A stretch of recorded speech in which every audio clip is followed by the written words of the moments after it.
Greetings, humans. You have entered the Command Zone, your destination for all aspects of Elder Dragon Highlander.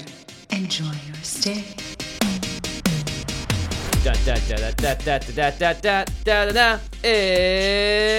It's time for the Battle for Zendikar set review. You're listening to the Command Zone podcast. We're back. My name is Jimmy Wong. How's it? It's Josh Lee Kwai. Yay. Is that gonna be? That's not gonna be a thing, right? We just did that one time. It's time. Yeah. I don't know. Maybe it's always time. It's so bad. It's terrible. If you guys listened to our last episode, you know what we are referencing. Otherwise, it's our new catchphrase. And we're gonna put it on a T-shirt and then get promptly sued for a common two-word sentence or phrase. There's no way you could trademark that. I don't think. You can trademark a lot of things, but I don't know if it's time. The trademark just expired on the Happy Birthday song. Is now finally entered creative. Oh, I saw that. Creative whatever. I saw they just lost a big court battle. They'll probably appeal, so it's not official yet. It's ridiculous. That's why they're making like $2 million a year off Happy Birthday. Yeah, that's why Applebee's and all those restaurants have to sing the really crappy, like, clap a bunch of times and yell at people as your birthday. Happy birthday, don't know all the words. Happy birthday. Yeah, hey. It ends in the hey every time. Also because they want it to be fast, because they don't actually want to sing it to you. They want to just get back to their other tables. Yeah, especially if they did a really long, drawn-out one in the middle of a restaurant during rush hour or whatever. That'd be bad. So, Jimmy. Yeah. How's it feel? To be a champion. Community Cup winner. Like we knew Jimmy we would Wong. be a champion. Like there was no doubts whatsoever. It was so close. It was such a barn burner. Yeah, that was ridiculous. I went 0-3 when we did the Battle for Zendikar sealed event, and I was like, I went 2-1 the thing beforehand. I was like, I'm gonna like have a positive record today, and oh god, I crashed and burned. And then at the end of the second day, we were so far behind. We had very little optimism. Well, it was really like you guys were feeling the pressure. I could tell, like how much pressure there was on you, because it's not just you. You're letting the whole all the players on MTGO down. 5,000 people watching on Twitch down. Oh my gosh! Not just that. Anybody who's like gonna log on to Magic Online and expect to like get this free stuff, and all of a sudden they're not gonna get it. No, I was feeling for you. You guys did a really good job pulling that out. It was it made for an exciting watch. Yeah, if you guys want to watch actually all of the Community Cup, it's on Wizards Twitch site, so it's twitch.tv/magic, and you can just watch the past broadcasts. It's all there. Yeah, it's pretty enthralling stuff. There was a very good Commander game that was played. Yep. We're going to talk People more. Calling it the best Commander game, by the way, they've ever seen. Which just is sad, because that just shows they haven't seen a lot of Commander games. Yeah, right? Yeah. But we are going to talk more about the Community Cup in the end step. Yep. But we want to jump right into the set review, because we know these are our more popular shows, and so we want to get right to the getting. Yep, let's get. Well, the getting's good. We do have one thing though. Oh yes, that's right. We have this every time we do a set review, actually. Yeah. So you go ahead. It's a contest. Woo! We're giving stuff away. Yeah, it's time. It's time for more giveaways. This time, when I came back from PAX this year, I had a lot of those intro decks from Origins. Oh right. And all of them have a commander in them. It's like it's Outhammered, or it's P and Kieran Nalaar, or it's Kothafed, or it's Dwynen. So every single one has a legendary creature. Yeah, and it's a dual colored deck, both with a monocolored creature in the front of it. So we're gonna be giving away a bunch of those, and we also have some more Dragons of Tarkir boosters. We just still have some. Yeah. So actually, when you do win, maybe you'll get the choice of a starter deck, or a Dragons of Tarkir booster, who knows, or a draft pack or something. You're going to let people choose? I think, well, it's up to you. You send the prizes I'm the one out. sending it. Yeah. You know what? We'll find out when we declare the winners. It's up in the air right now. You could win one or either. Always, the contest is just send us your favorite brew idea or combo or whatever. Whatever from Battle for Zendikar has you the most excited, and why.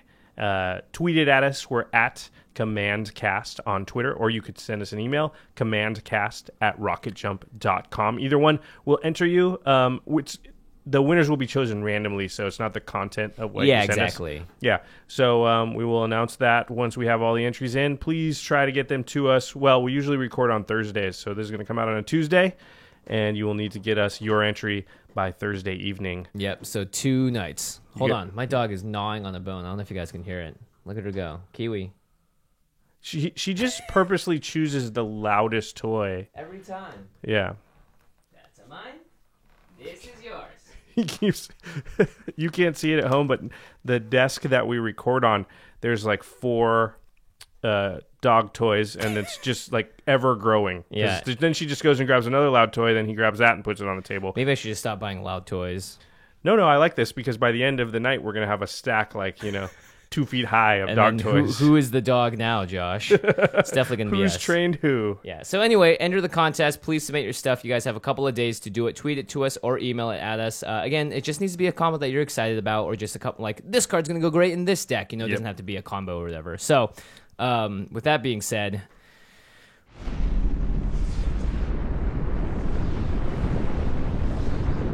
It's time. It's time! Bing! Bing! Get the air horns going. Ring all the bells. The temple bell has been rung. Pew, pew, pew.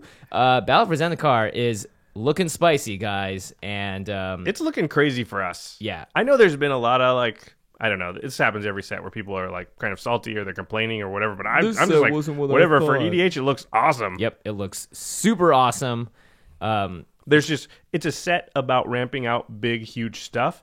And all we do in EDH is big, huge stuff. And also, a lot of it's colorless. Yeah. So a lot of it just goes into any given deck that you have. So Yeah. often a cool card comes out and you're like, well, I don't have a mono black deck, so I can't really use that. Well, in this set, a lot of the coolest stuff is just big and colorless, so it Yeah. can go in whatever you want. And there's one card in particular we'll talk about that will probably go in most monocolor decks that don't have this kind of effect.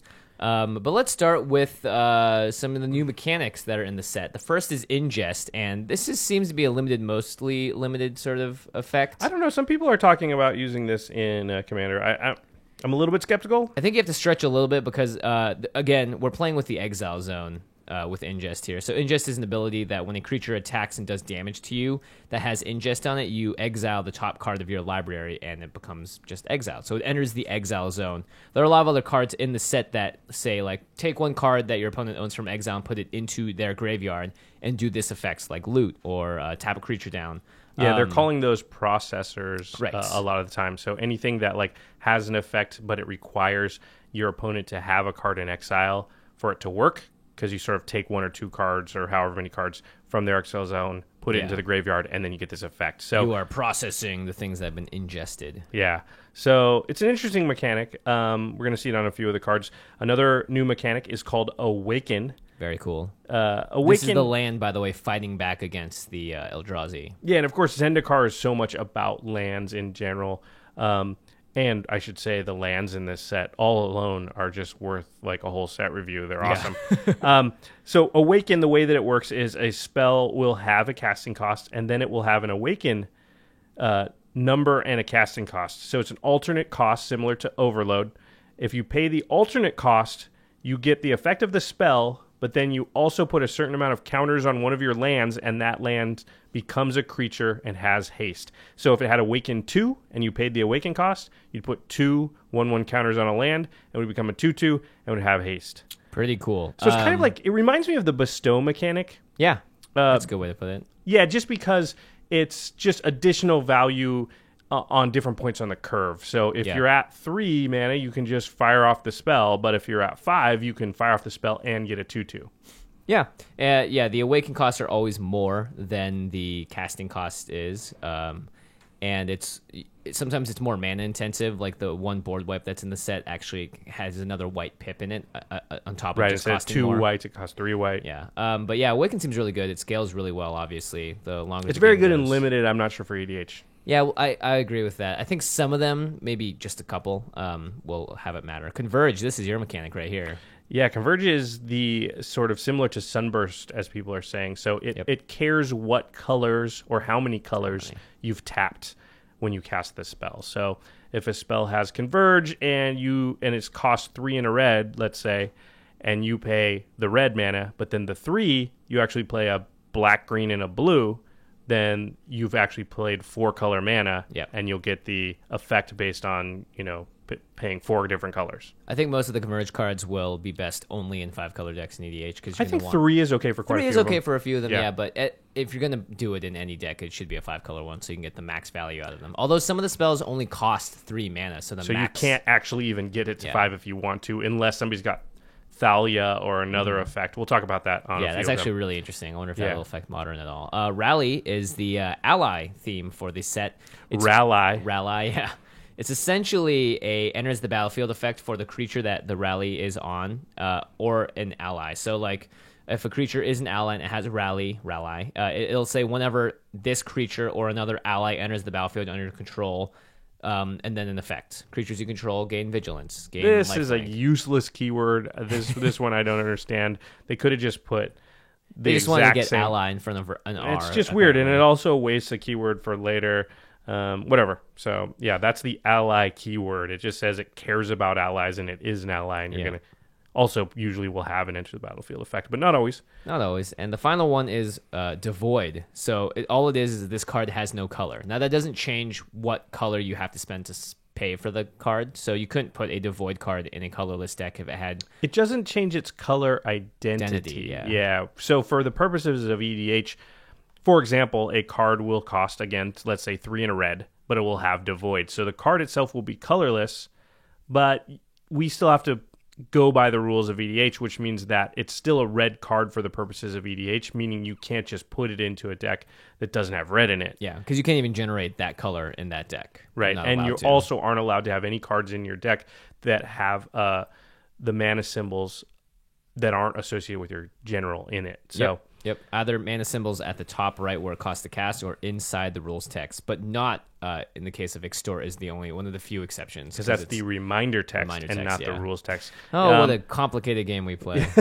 The thing I would say about Devoid, where it might matter, is when something like Iona's out on the table, if you're playing mono red, but you have a couple of Devoid creatures or spells that have red in their casting cost, but they're devoid, then they would be able to get past, let's say, Iona or similar type effect. I'm glad you went to Iona first with your example. That was nice. As everyone who listens to the show knows, we love Iona. Yeah. A couple other things that are important about this set. The Eldrazi spawn that used to exist back in the Rise of the Eldrazi days have upgraded. They used to be 0/1s. They're all grown up. They're all grown up now, yeah. So originally they were 0/1s that you could sack for 1 colorless mana. Now they are 1/1s. Yeah, they're actually called Eldrazi Scions rather than Spawn tokens. Very good job by Wizards there. Scion, Spawn, starts with the same letter, but sounds bigger. You know, it's kind of cool.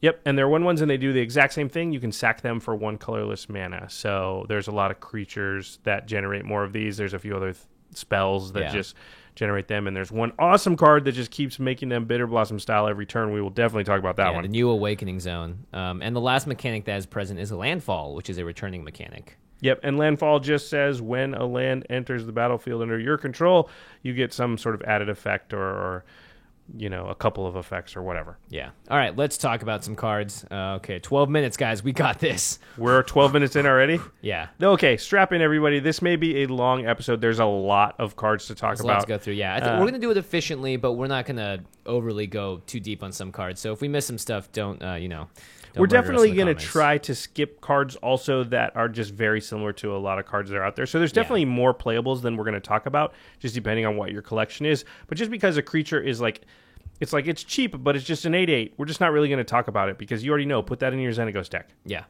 Okay. Or Animar. Let's hit the legendary creatures first. That's right. Also, by the way, you guys can use combos for your contest entries that we don't talk about. That's totally, fair game. It's even better. It's even better, yeah. Why not?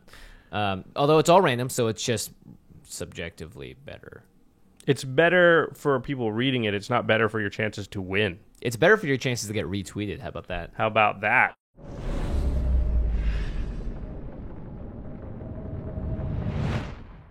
All right, let's move on to our first legendary creatures. There's 6 total in the set, 5 that have colors and 1 that does not, which is really exciting. The first is Drana, Liberator of Malakir. Drana makes her return. She's 1 black for a 2/3 legendary creature, a vampire ally. She has flying and first strike, so already just 3 mana, 2/3 flying first strike. Pretty good.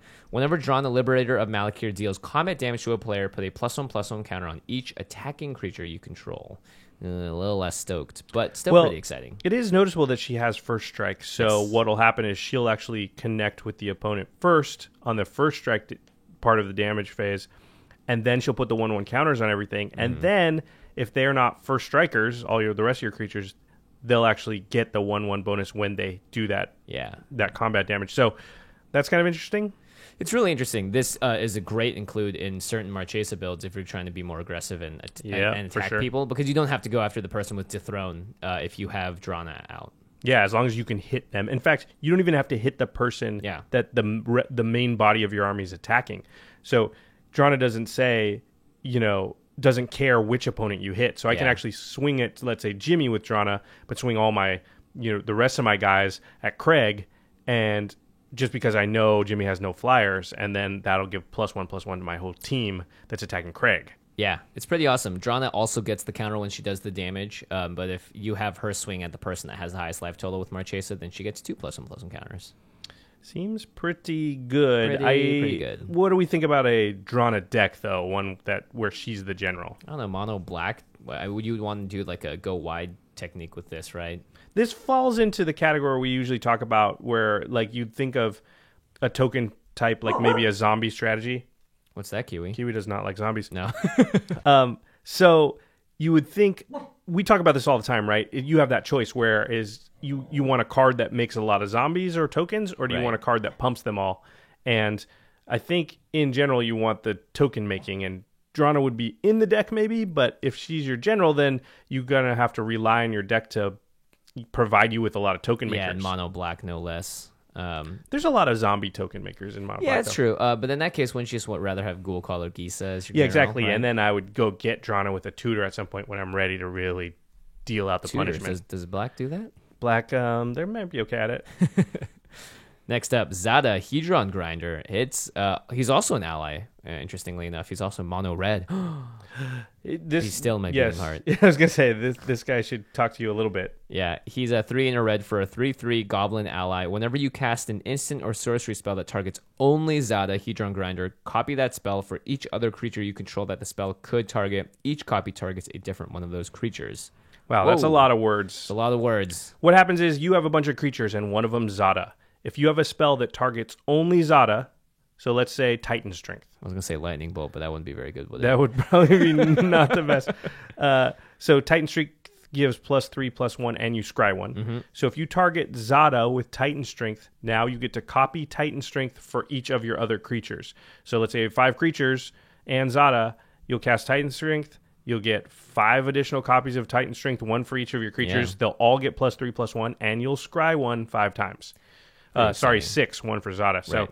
it's not the same as scrying 6, but it's scry 1 6 times. Notably, it's whenever you cast a spell, so your opponent can't take advantage of this, and And Lightning Bolt and kill all your guys. Golem your guys. Yeah.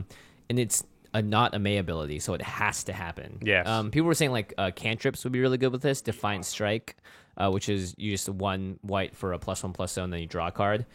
However, he is mono red, so that's why I think he's not a good general, because we were talking about this. He's kind of anti-synergistic, where you want to make tokens and stuff and go wide, but you don't want to put battle tricks in that deck either. Yeah, that's true. I don't know. Red has, you're right, because they don't have as many card drawing ones. Although I guess if you did, But if you build did a a bunch deck of like with him- goblin tokens, yeah, and then a few pump spells, I think you could do it. But yeah, I think you're right. In like a Shuyun deck.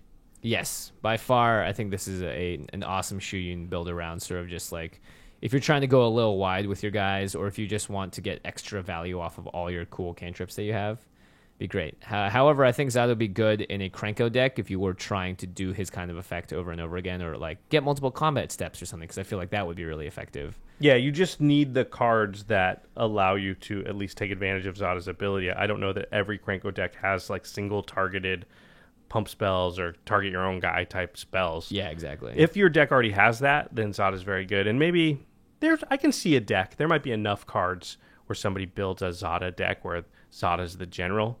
It's definitely a cool build around me. Mm-hmm. All right, the next one is our colorless guy, and he's returning from Had this from the played depths. against me at the Community Cup. It's Ulamog, the Ceaseless Hunger. He does not stop being hungry. Yeah, he's ceaselessly hungry. I should have gone in that modern deck that Maria designed. If they're allowed to have that, this would have been perfect. So Ulamog is 10 mana for a 10/10 legendary creature Eldrazi. It says, when you cast Ulamog, exile 2 target permanents. Wow. Pretty good. Also has Indestructible, and says whenever Ulamog attacks, defending player exiles the top 20 cards of his or her library. Jeez. So this card does a lot of stuff. Yeah, so the original Ulamog, if you guys remember, costed 11, and he comes into play and destroys a target permanent. This guy just straight up exiles 2. And they're target permanent, so even Yeah. lands if you feel like it. He's also indestructible. So was the original, right? Yes. And, 20 cards is pretty big game. I mean, it doesn't matter. At the very least, it's 5 attacks and somebody's gone. Probably less because we were assuming the game's gone on for a little while because you're at 10 mana. This is a hard one to build around, though, that's for sure. I mean, it's not hard. You can build around any colorless legendary creature. Yeah, I think this is, and there's so many decks that are into cheating out big creatures in one way or another. This is going to slot right in there. You're going to be happy if you pull this in your pre-release or a booster pack that you open, and there's going to be a lot of your decks that this can go into because, I mean, how many decks are Blightsteel Colossus, Kozilek, the original Ulamog? Yeah, in? exactly. They slot into a lot of decks because at 10 mana for a creature, in general, they do stuff like this. Yeah, that's a very good point. And think about how many people pay 6 mana for a duplicate to just exile a creature. Yeah. For 10 mana, you get 2 permanents. They can be lands. Yep. Get rid of that Glacial Chasm. It is. You do have to cast Ulamog. One of the good things about duplicate is you can flicker and such. And Ulamog, you would have to bounce it back to your hand and play him again. But think of Animar. Exactly. Yeah, Animar is great with this. There are lots of ways for Ulamog to really get abused. And of course, 10 mana is really not that bad for this kind of effect. It's incredibly well costed if you just take parts of it. 10 mana for a 10/10, cool. 10 mana for a exile 2 target permanent sorcery speed cast, cool. 10 mana. 10 mana for a thing that attacks and mills them for 20. Yeah, it doesn't need to hit them. Oh boy. Yeah, it's pretty good. It doesn't even mill. It exiles the stuff off the top of their deck. So what is that even called? Is that mill? Yeah, it is. It's still mill in a way. Isn't it ingest? It's ingest, but it's like massive ingest because ingest doesn't have a number next to it. Ingest is only 1 card every time it deals damage. It's mass ingest or mega ingest. That's probably what they'll name it because Megamorph, yeah. Yep. Oh, yeah. Because we know adding mega before the word makes it way cooler. Yeah. Doesn't make it lame at all. I played Melissa DeTora in the Community Cup, and she swung at me with this, and that was all she wrote. And you lost, yeah. And I lost. What happens when Ulamog swings at you? Oh, you lose. That's what happens. In a limited game, you only have like 30 cards left in your library anyway. It's like, yeah, right. See you next turn. See you never. I'm dead. See you never. Next up, Munda, Ambush Leader. He's a 2, a red and a white. So a Boros commander, 3/4 core ally. So he has haste, and he also has rally.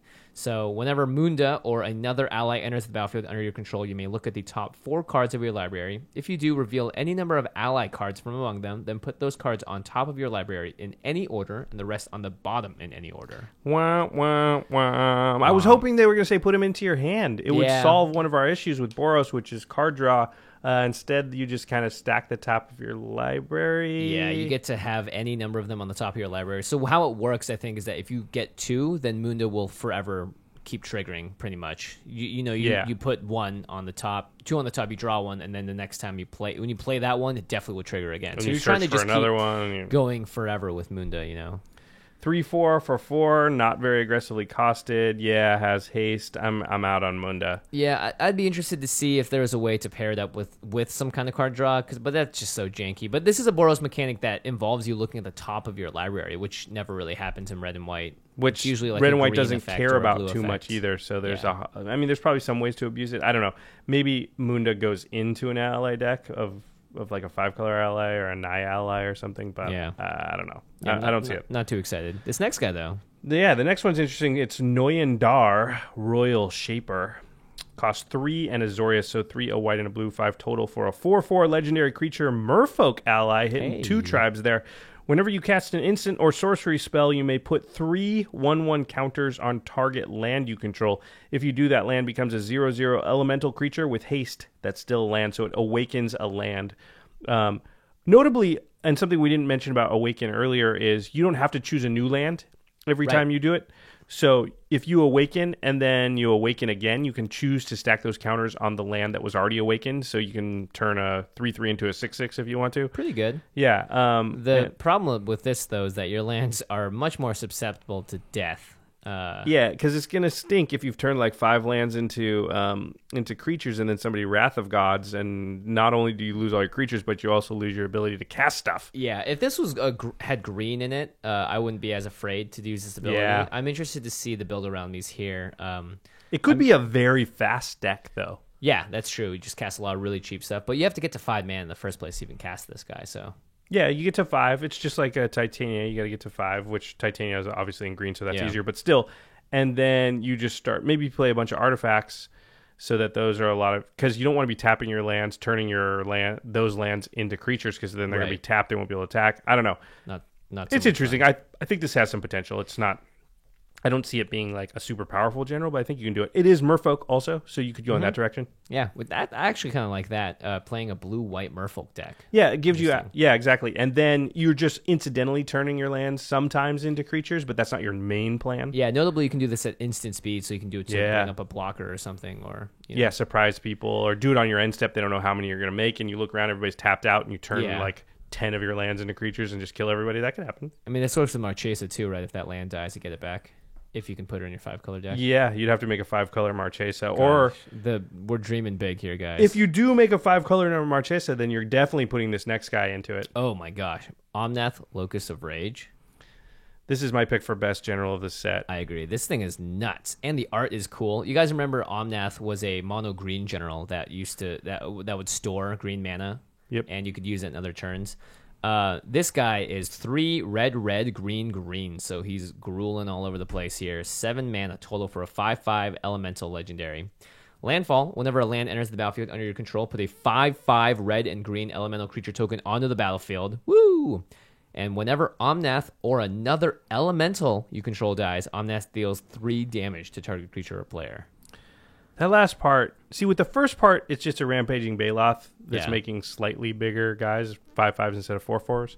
But the fact that if they die, it just lightning bolts stuff. Yeah, and not just that, any elemental creature. So if you build an elemental deck, anything that dies, he's just pop, pop, pop. But you've seen with Titania how, like, very easy to make, like, 10, 12 with no help. Just 10 or 12. And you're trying to sack lands to do it, too, which is arguably harder than what Omnath is doing. Yeah, this is just put in a fetch land. There's 2. Have exploration out. Do that a couple times. It's very easy. And now, even if they Wrath, if you've got 10 dudes, that's just 30 damage to somebody's face. Yeah, that's insane. Yeah. That's why Thunderbreak Regent was so good for that short period, is because whenever someone targeted it, it would get hurt. So no matter what, it was going to die. So, yeah, a Wrath of God is even better for Omnath, because it doesn't matter. They weren't single targeted. Doesn't care. People will be scared to, and you're like, hey, if you Wrath, I'll just point all of that damage at your face. Yeah. Or I have an instant speed sack outlet in this deck, as you should if you built it. Jason Alt built a version of this deck online as well, so you guys should check out that deck list. I am seriously considering changing Titania into Omnath once this set is out. I'm not sure, because it is slightly different, but I bet about half of the shell would still work. I don't know. Maybe I'll just build both and have both. I don't know. You should just build both. That currently is at the top of my build around me. I want to make a red-green deck off of Omnath. It doesn't feel like I need a Titania deck and that deck, though.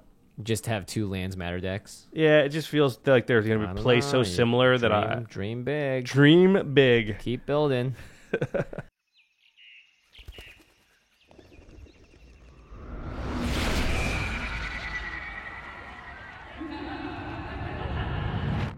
All right, so let's talk about, well, there's 3 new Planeswalkers in this set. Unquote. Yeah, They've quote all unquote. been Planeswalkers before, but... Sorry, I meant they were new Planeswalker cards for those Planeswalkers. Did that make any sense? It didn't. Okay. Gideon, ally of Zendikar, is 2 and 2 white for a 4 loyalty Planeswalker. I like this guy. Gideon's +1 is until end of turn, Gideon, ally of Zendikar, becomes a 5/5 human soldier ally creature with indestructible that's still a Planeswalker. Prevent all damage that would be dealt to him this turn. So +1 turns into a 5/5 that basically can't be touched. His 0 is put a 2/2 white knight ally creature token onto the battlefield. So for 0, Gideon just makes 2/2s every turn. Yeah, 4 mana for a Planeswalker and a 2/2 is pretty good. If you think of something like Awakening Zone or Bitter Blossom, they both make, well, Awakening Zone makes a 0/1. Mm-hmm. Bitter Blossom makes a 1/1 flyer. You can literally play Gideon sort of like an enchantment and just 0 him every turn and make a 2/2. That's pretty dang good. It's pretty good. And then he has -4 is you get an emblem with creatures you control get +1/+1. And again, he starts with 4 loyalty. So you can always just play him for 4 mana, immediately ultimate, get that emblem. And then your guys just have +1/+1 for the rest of the game because you can't get rid of an emblem. It's a permanent anthem. Yeah. Pretty good. It's like Honor of the Pure, but doesn't care what color your creatures are. Yeah, nobody can, like, tranquility off the table Yeah. or anything. So I think he's pretty good. I think he's really good. I think he's really good too. Just because I have, in my token deck, I actually play Sorin, Lord of Innistrad, because he has one of his abilities is just he can pop out an emblem immediately, which is awesome. And he also puts out more tokens and stuff. But yeah, Sorin and this Gideon remind me a lot of each other.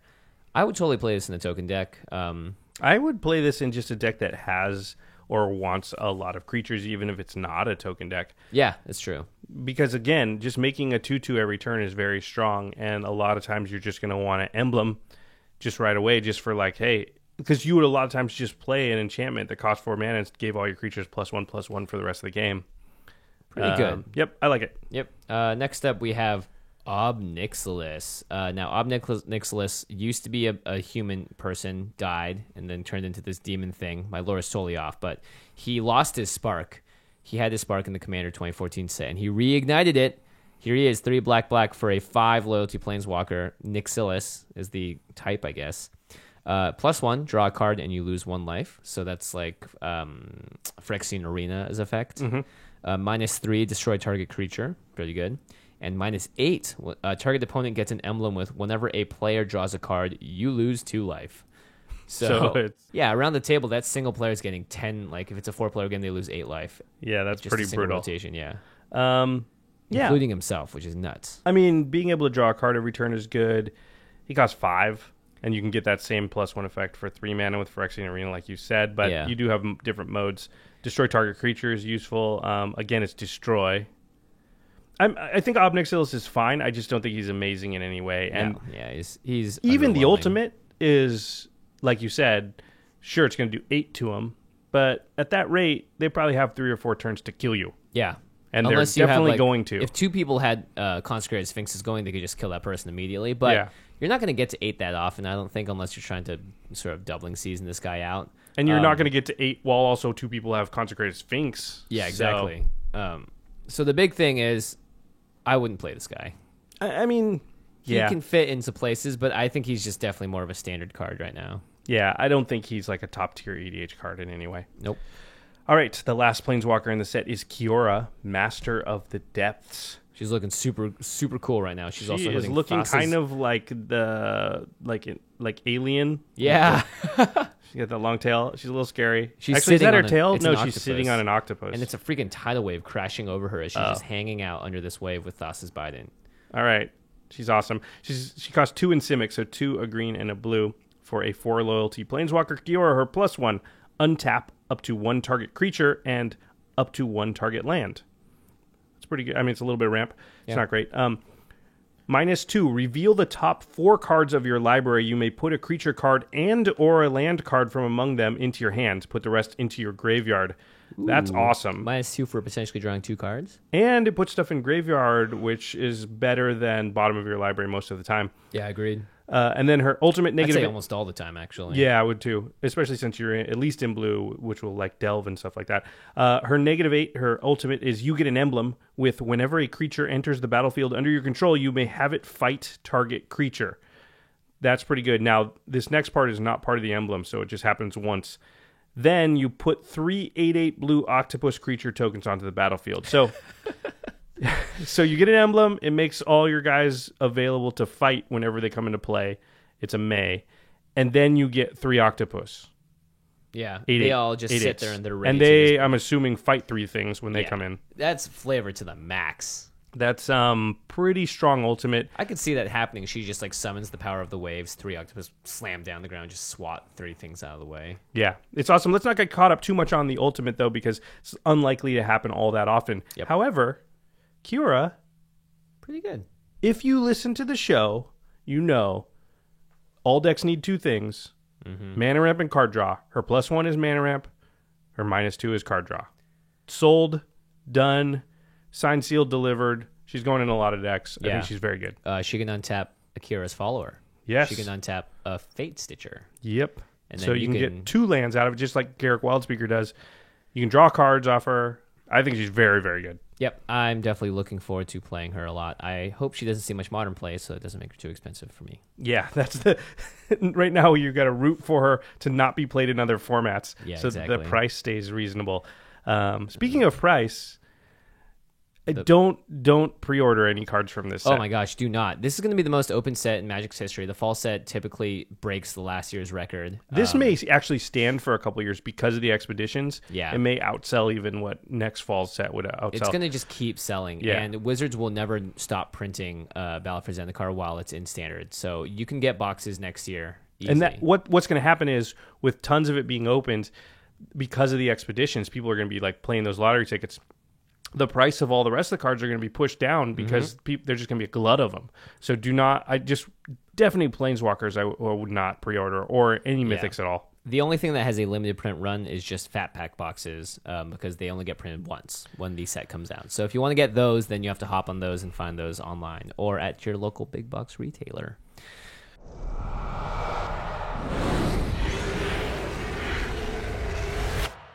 All right, so let's talk about there's a cycle. Retreat. It's called the Retreat Cycle. So it's a cycle of enchantments, one for each color. What a treat. And they all have landfall, which, as we remember, says whenever a land enters the battlefield under your control, you do something. And they are all modal. So what happens is white will have one, blue will have one, black will have one, and so on.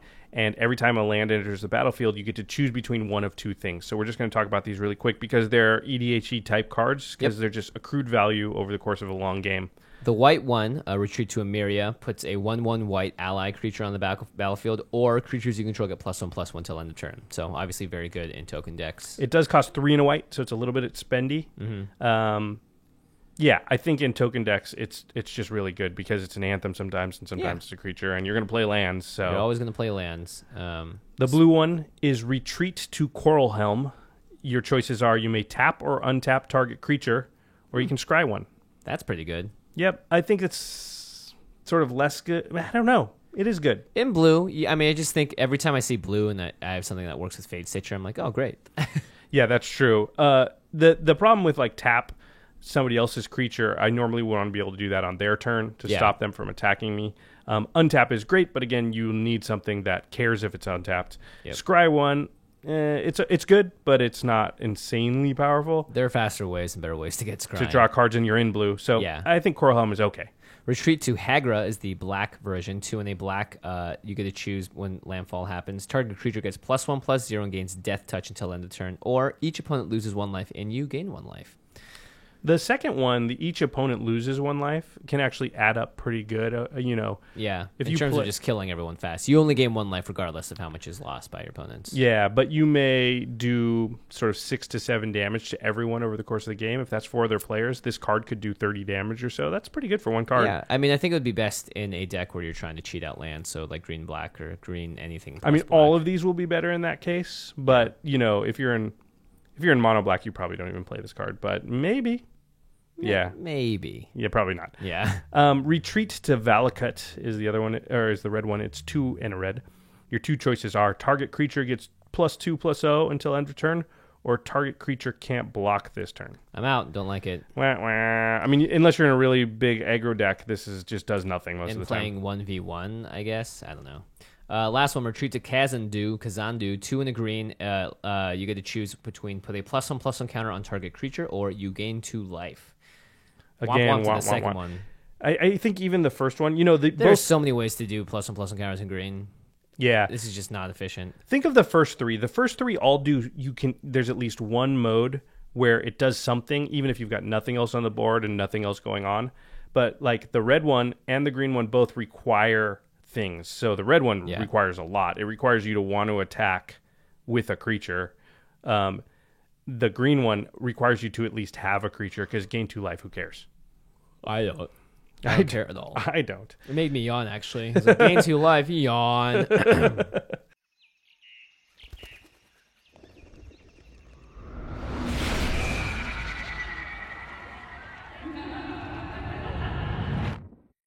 All right, we're going to start with black first for our Battle for Zendikar set review. Oh my gosh, we are 1/5 of the way through it, I think. Yeah, we're gonna go through each color, then the colorless, then the artifacts, then the lands, and in this multicolored set, somewhere in there too. oh, true. Oh man. Okay, let's get going. Yep. All right. Gold draws Overseer. We're not gonna spend much time on this guy. Flying 3/4 vampire for 4 black. Landfall. Whenever a land enters the battlefield under your control, other creatures you control get +1/+0 until end of turn. If that lands a swamp, those creatures get +2/+0 until end of turn. Instead, bing, did it. Whew, just gonna try to read these fast. I don't know. It's a token deck card. Yeah, it just pumps your whole team. If you're in mono black, it's gonna give +2/+0. It's okay. Yeah. Even if you're not mono black, it'll occasionally get +2/+0. All right. It's aight. The next one is Defiant Bloodlord. It's 7-drop, 5 and 2 black for a 4/5 flying creature vampire. It says, whenever you gain life, target opponent loses that much life. Hey, so we know these go sort of infinite, although it's target opponent, so it's not all your opponents. Oh, interesting. But it does go in those life gain decks, Aloro type decks. You just need more ways to turn your life gain into damage. This is a way. Yeah, it's similar to Sanguine Bond. Sanguine Bond, yeah. Except that one's every creature, or every player, which is pretty sweet. Zulaport Cutthroat, 1 in the black, 1/1 human rogue ally. Whenever this creature or another creature you control dies, each opponent loses 1 life, and you gain 1 life. So if you have a bunch of stuff Blood out, Artist, it's 2.0. Yeah. Blood Artist we know is very, very good. A lot of infinite combos and a lot of like win condition combos include Blood Artist. If you have Blood Artist in your deck, you almost certainly want this also. Yeah. Vampiric Rites is the next one. It's 1 black for an enchantment. It says pay 1 in a black, sacrifice a creature. You gain 1 life and draw a card. This seems awesome to me. Seems awesome. You have to make sure the deck can support it. Well, any deck with creatures. Yeah. If your deck has creatures, like if your deck's got 8 creatures, do not play this card. If your deck's got 30 creatures or, 27 creatures or is making tokens, then this card's awesome. Yeah, and as long as you have enough black mana to be able to do it 2 or 3 times if someone board wipes or whatever, then it's totally worth it. Yeah, I think even once or twice, just you're going to draw 4 or 5 cards off something like this. That's perfectly reasonable. Yeah. You may draw like a ton more than that, though. The big difference is if you're trying to trade off your creatures with your opponent's creatures, then this is not so good because you're going to be doing this before they die in combat or whatever. Usually you're going to do this if someone swings at you with something huge. You have to chump block. I'm like, sweet, I'm going to get extra value out of this creature for only 2 mana. Well, or you're going to do it when you have something like Dictate of Erebos out, right, or Grave Pact out, which most black decks have, or you have Shieldred out, and you just you're going to bounce that creature right back in. Yeah, that's yeah. true. Black just plays around so much in this space that I think this is another notch in the tool belt. Yeah, it's a big tool belt. It's like Batman's tool belt because it's black.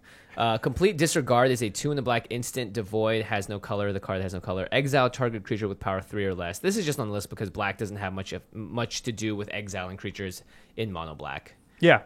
Usually there's like Silence the Believers. There's probably a couple others, but yeah, this is a good one.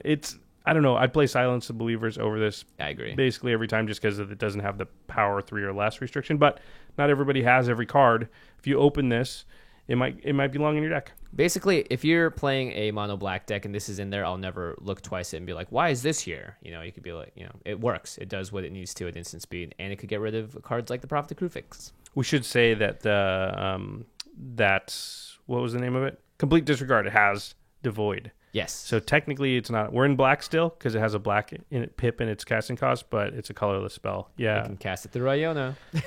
So another Devoid card, in fact, these next 3 is Smothering Abomination. Smothering Abomination is 2 and 2 black for a 4/3 Eldrazi, but it has Devoid, so it's technically colorless. Has flying. At the beginning of your upkeep, sacrifice a creature. Sounds bad.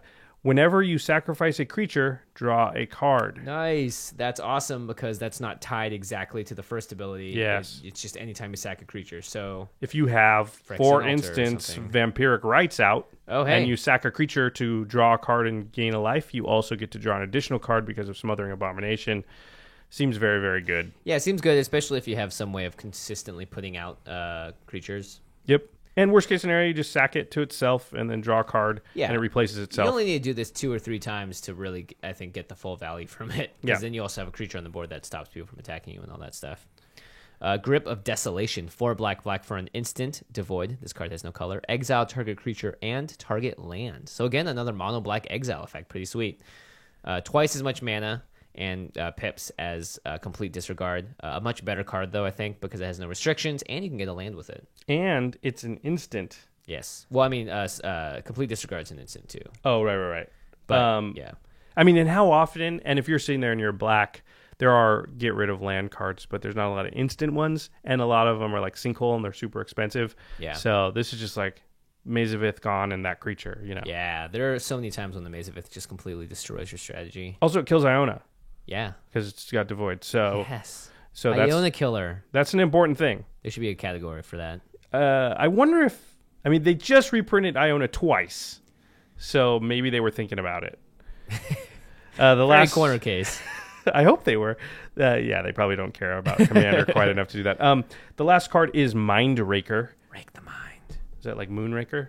The awesome James Bond Moonraker. movie. Okay, Mindraker is 3 and a black for a 3/3. It has Devoid. It says, when Mindraker enters the battlefield, you may put a card an opponent owns from exile into that player's graveyard, so it processes. And if you do, each opponent discards a card. Each opponent. Interesting.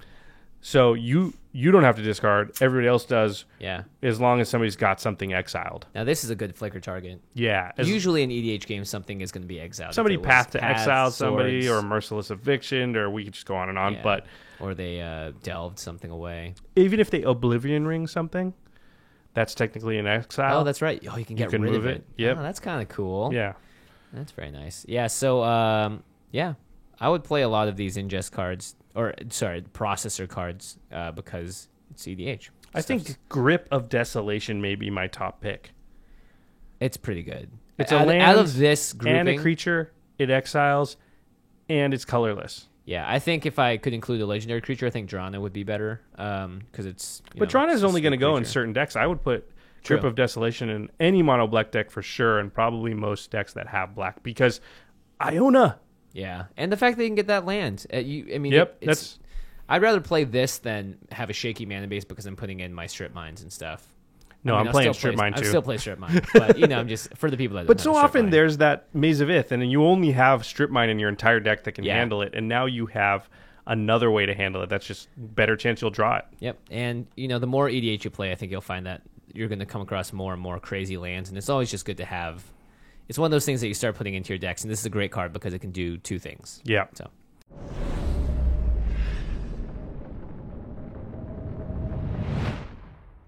All right, on to white. Quarantine Field. This thing is a beating. XX white. So whatever the X number is, you have to pay it twice. So if you pay 2 mana, X is equal to 1. Quarantine Field enters the battlefield with... It's an enchantment. Oh, it's an enchantment, right. The art is really cool, too. Yeah, it's pretty sweet. Yeah. Quarantine Field enters the battlefield with X isolation counters on it. When Quarantine Field enters the battlefield, for each isolation counter on it, exile up to 1 target non-land permanent an opponent controls until Quarantine Field leaves the battlefield. So it says up to because this is always going to be in even numbers, and sometimes there'll be an odd number of things that you're trying to get rid of. And you can just be like, whatever, I only get rid of 3. I don't have to get rid of the 4th. Or whatever. Yeah. So the way this breaks down is for 4 mana, you get 1 thing. For 6 mana, you get 2. And every 2 thereafter, you get 1 more. So for 8 mana, you get 3. 10 mana, you get 4. Yeah.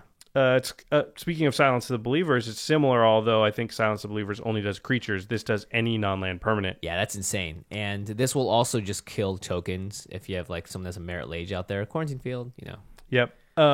It does notably stay on the battlefield, and if they get rid of the Quarantine Field, the stuff comes back. So that's the downside. But seems very good because the longer the game goes on, the more powerful it gets. And you're always going to find good targets for it that are like tokens or things that are resetting a creature, a Lighthouse Chronologist that's fully leveled up or whatever. And so often you're like, I want to get rid of that artifact, that enchantment, and those 2 creatures, but that's going to, like, I have a Wrath of God that'll only take care of the creatures, not the artifact and enchantment. This is just like, that thing, that thing, that thing, that thing. Done. Yeah, and sometimes you only need to get rid of 1 or 2 things to destroy someone's combo piece. Yep. And that's totally worth it. I would pay a lot of mana to stop someone from going infinite and winning the game. All right, the next one is, this thing's a house. Ameria Shepherd. It's 5 and 2 white for a 4/4 flying angel. Very holy. Has landfall. Hold on. Strap in here. This is crazy. When a land enters the battlefield under your control, you may return target non-land permanent card from your graveyard to your hand. So landfalls sort of e-witnesses a permanent, a non-land permanent. Enchantments count? Correct. But that's not all, folks. If the land is a plains, You may return the non-land permanent card to the battlefield instead. Whoa. What? There's This is a landfall trigger. This is not like a thing that happens one time. This is like, I cast a Mary Shepherd, drop a land. If it's a plains, put something from my graveyard directly into play. And then if you don't kill it, next turn I do that again. Yeah, Iona? Yeah. And let's say I have, I don't know, Planeswalker? Exploration or a Zuza or, something that puts a land directly into play because it's an instant or sorcery spell, Kodama's Reach or something. I mean, this card to me is very, very good. Yeah, it's super powerful. 7 mana is a lot to pay, but again, you're going to be abusing the crap out of this. You can pop Planeswalkers back into play, enchantments. There's no creatures. restriction on the casting cost of the thing, though. So if you played 7 mana that you get out of your graveyard, drop a Plains, you could get Ulamog, the new one. The new one, yeah. Out of your graveyard and put it into play. So did that really cost you 7 mana? Because you just cheated a 10 mana thing into play. Like, it's insanity. It's also so good you can get illegal cards, too. You can just pull a Grizzlebrand out of your graveyard with this thing. No, I'm not sure that's how it works. That's not how it works? How did Grizzle get into your graveyard to begin with? Cheaty Face put him there. Cheaty threw him in there, yeah. Next up's a reprint, an exciting one, because this card actually was getting up there in price, but now it is going to go back down. Felidar Sovereign, 4 white for a 4/6 Vigilance Lifelink. I saw this have some limited play over the weekend, by the way, and every single time it just took over the game. I mean, just 4/6 Vigilance Lifelink and limited is kind of broken. Yeah. But then it's a cat beast. At the beginning of your upkeep, if you have 40 or more life, you win the game. Yeah. Woo! Not my favorite card. No, it's kind of boring. It's a boring win condition. Now, however, if you're like at 10 life and then you play this thing and you're like, bring it, and you get up to 40 life and you win, then props, man. You mad killed props it. to you, bro. Dang. But if you flash this in on the end step before your turn, that's fine. You did win. Yeah, that's just a big groan fest for me. It's like, man, okay. I mean, that's when I'm going to shuffle up and play the same deck I just played so that I can play it. Yeah, exactly. The next one is, we saw this do some work at the Community Cup. Planar Outburst. This card's great. It's the Wrath effect. It's 3 and 2 white for a sorcery. Destroy all non-land creatures. Non-land. But it has Awaken 4, and for that you Awaken for what?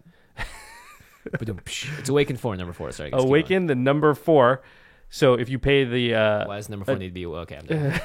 If you pay the additional, you're I threw you off. You got me. It has Awaken 4, and you pay 5 and 3 white for that. So if you pay 5 and 3 white, you destroy all non-land creatures, but you also turn one of your lands into a 4/4. Pretty cool. Also, it destroys non-land creatures, so it won't destroy that 4/4. Yeah. It's pretty good. I don't know how much Awakening we're going to be doing, but if people are doing those turn my lands into creatures type decks, this is an auto include. Yeah, I think this is just going to see more standard play than anything else. It's a cool board wipe because it says destroy all non-land creatures, so I'm sure there are some decks that are going to be like, oh yeah, heck yeah, all I'm doing is animating my lands or whatever. Right. Or if you use Nissa, and there's some other things that turn lands into creatures, so yeah, it'll be interesting in standard. Yeah, and like we said before, the Awaken cost, if you just pay it exactly, you're not, and you use lands to do it, you're not going to be able to swing with that land. So you can read all the Awaken costs with an extra 1 colorless at the end of it if you want the land to be able to swing in, if that makes sense. Yeah, that same turn. Yeah. All right. And of course, there are lots of corner cases for that as well, but I'm not going to go into them because I don't know them, and I'll leave you guys in the chat to tell me. Hero of Goma Fada. Fada? Thank you for that explanation. Yeah, right. 4 and a white for a It's not Goma Mutta. It's Goma Fada. Goma Fada. He's the Goma daddy. That's it. Every set has one thing that we add father. You're or either my daddy Mutta to. or my Fada. And this is the Hero of Goma Daddy. 4 and a white for 4/3 Human Knight ally has Rally. Whenever Hero of Goma Daddy or another ally enters the battlefield and under your control, creatures you control gain indestructible until end of turn. Indestructible. Hey. I'm Ron Burgundy. This to me reads flash in a creature that has an ally and then resist a board wipe. Or flash in Hero of Goma Daddy. Yeah, right. Just flash him in instead. I think this card's actually reasonable to include all by itself, even without a bunch of allies in like token decks. Especially you can give it flash, but even not, a lot of times you're just like, I'm going to swing with everything. I'll drop this right before I do it so all my stuff lives. Yeah, it's usable. Yeah. And in an ally deck, it's auto-include. It looks like he's riding the Felidar Sovereign, by the way. Oh, is that what he's riding? Yeah, he's his daddy. He's like, Felidar Sovereign, I'm your daddy. Oh, it does look like it. That could just be another cat beast. You don't know. It's true. There are a lot of cat beasts for the allies.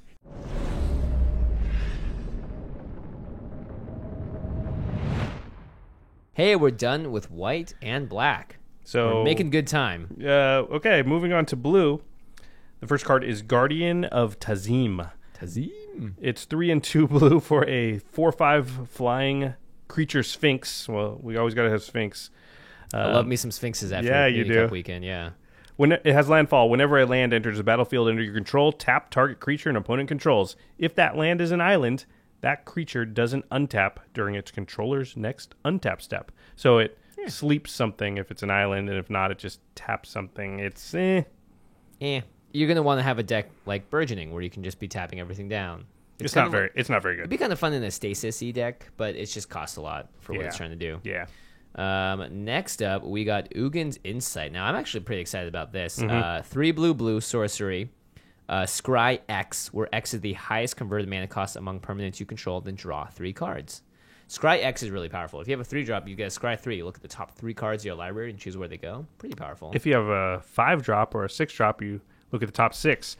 Pick which 3 you're going to draw. Yeah. You can either put the other 3 on the bottom, or you can do things that blue likes to do, like stack the top of your deck. Oh, gosh. So a lot of times you can look at, like, let's say the top 6 cards, put 3 into your hand, and then put the one you want to, cheat in for free with Narset on top. Yeah, pretty good. I think this card is going to see a lot of play. Yeah, especially because Narset is she's 5 mana. So you would, if you played Narset, or no, she's 6 mana. Yeah. If you played Narset and then did this, It's 6. Yeah, you can definitely fix the top of your deck. It's one of those cool ways because there aren't, you can't have a billion Scroll Racks in every deck. So this is another way to really help stack the top of your deck. Scry X is always important. I wish I could have a billion Scroll Racks though, but the deck would just be so tall that I couldn't shuffle it. Yeah, but every time you Scroll Racked, you knew you'd at least find like another 10 Scroll Racks. So only 10. Yeah, you're never in short supply. All right. The next one is Prism Array. It's 4 and a blue for an enchantment. It has Converge, our first instance of Converge. Hey. So Prism Array enters the battlefield with a crystal counter on it for each color of mana spent to cast it. Crystals. So it comes in with 5 counters because you're not playing this card unless you're in a 5-color deck. Yep. It says, remove a crystal counter from Prism Array, tap target creature. At least you can do it at instant speed. You can only do it a maximum of 5 times, but whatever. But then it says, pay Wooburg, scry 3. This card is so weird. It is a totally weird card. How is this in a draft set? What are we supposed to do with this? When you open this in your pack, you're supposed to pass it. Bleh. Yeah. Even if you were like the perfect Converge deck in draft, you would never play this. No, you definitely just pass it to the next player. I mean, Scry 3 is pretty good, though, if you have Wooburg available, but it's 5 mana, and you have to... I mean, I would do it at the end, obviously, on someone's end step, but... I don't actually think it's playable, but, I'm the Wooburg guy, so I had to mention the card that has Wooburg in it. Yeah, pretty interesting. Sweet. Very interesting. All right, Halimar Tidecaller, 2 in the blue for a 2/3 creature human wizard ally. Let's add some more tags on there. When Halimar Tidecaller enters the battlefield, you may return target card with Awaken from your graveyard to your hand, and land creatures you control have flying. So I'm more interested in the second bit here. Land creatures you control have flying. That's kind of cool. If you have man lands or folk lands or whatever in your deck, they all have flying. And if you play a lot of Awaken, I know a lot of people like to build new EDH decks. Yes, when sets come out, exactly. so this would be a really fun inclusion in sort of a less expensive EDH deck based on Battle for Zendikar in the current block. Its value, it's sort of like Archaeomancer, a little bit, but not even close to as good. The next one is Cryptic Cruiser. So 3 in a blue. He's trying to be Treasure Cruise, but real cryptic about it. He's like, I am on a boat. He's like wearing like a freaking... The boat is very large. Octopus on him or something. It might be in the Caribbean. It's looking for treasure. What am I on? Cruise? They're correct. Nah. 3 in a blue How for cryptic of you. 3 in a blue for a 3/3. Why did you just come out and say it? I'm being cryptic. 3 in a blue for a 3/3 Eldrazi Processor. Has Devoid, so it's colorless. It says, pay 2 in a blue, put a card an opponent owns from exile into that player's graveyard. Tap target creature. Hey, not that good, but you could use it. Not that good. Yeah. Blue has some other fun cards. We won't mention them now. Hopefully you guys will make some sweet combos There's with some them. other processors that you could potentially maybe... Yeah, there's like a Converge control magic, but then you just be like, why not just play Treachery? Yeah, yeah, exactly. Because if you don't have treachery, that's why. That's right. You just play Control Magic then. Yeah. Or you play Domestication and not have to worry about playing Wooburg. Some people maybe just started playing it like Dragons of Tarkir. They don't have all that stuff yet. Yeah. So I just feel like if you're just starting playing and you're trying to make a Converge deck, you're probably not going to have as much fun as someone that owns original dual lands or just has more lands to put into their decks. Although you have plenty of fixing in these last few sets. So especially this set. Yeah, don't let me dissuade you. Green Warden of Murasa. 4 green for a 5/4 elemental. Boom. This thing is what should we call it? We should call it a Double Eternal Witness. Double Eternal Witness. Oh, it's a terrible the name. Even more Eternal Witness. Yeah. Eternaler. That's just horrible. Yeah. Immortal Witness. Immortal Witness. Yeah, in a way. So this is all bad. Yeah, when Green Warden of Murasa enters the battlefield, you may return target card from your graveyard to your hand. So that is actually just double the mana cost of a Eternal Witness. Yeah. However, when Green Warden of Murasa dies, you may exile it. If you do, return target card from your graveyard to your hand. So you can just Eternal Witness when it enters the battlefield and when it quote unquote dies. Yeah. And it exiles itself so you can't reanimate it or whatever and just go nuts. You can always flicker it and still get the Eternal Witness thing. It's very, very powerful just to be able to do that thing twice. Yeah, having another source of an Eternal Witness in my deck is awesome. Sometimes I do play E-Witness and be like, man, I wish I could bring 2 things back. Yeah, for sure. So, yep, very, very good.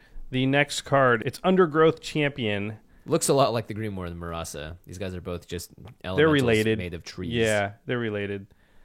Undergrowth Champion is related to the, what did we call it? Immortal Witness. Immortal Witness, yeah. All right, Undergrowth Champion, 1 and 2 green for a 2/2 elemental. If damage would be dealt to Undergrowth Champion while it has a +1/+1 counter on it, prevent that damage and remove a +1/+1 counter from Undergrowth Champion. Landfall. Whenever a land enters the battlefield under your control, put a 1/1 counter on Undergrowth Champion. So this is sort of like blocks all day, can't take damage type of thing. Yeah, it's nice. He works really well on defense and offense as well. I could see him seeing a lot of play in Standard, maybe. Yeah, it's a very sort of efficient type of card that Standard will like. And it's one of those things that scales really well, especially if you're playing a Landfall deck, which I hope to see a little bit of, because I think Landfall is a really cool sort of EDHE combo-y thing, where it's like, I'm going to cheat a bunch of lands into play. I'm going to fetch land and play 2 lands in the same turn because of it, and just really get powerful decks because of it. I think that'd be really sweet. All right, the next one. Beastcaller Savant. It's 1 and a green for a 1/1 Elf Shaman ally. Wow, it's a lot of tribes. Ally. Elf Shaman Eli. It has haste. It says tap, add 1 mana of any color to your mana pool. Spend this mana only to cast creatures. So it's just sort of another Birds of Paradise. Not as good, but it does have haste. Yeah, that's kind of cool. The haste actually does help it quite a bit and brings it close to maybe a Sylvan Caryatid. Not as good, again, but not everybody's got Sylvan Caryatids. I think that this definitely belongs in a lot of green decks that can't afford or don't yet have Birds of Paradise type stuff. As some people have noticed, that is, I believe, the Lotus Cobra on his arm, wrapped around him. Oh, totally makes sense. Yeah, right? He's the newer version of it. Gotcha. Lotus Cobra's better. Yeah, right. Nissa's Renewal, 5 and a green for a sorcery. Search your library for up to 3 basic land cards, put them onto the battlefield tapped, then shuffle your library. You gain 7 life.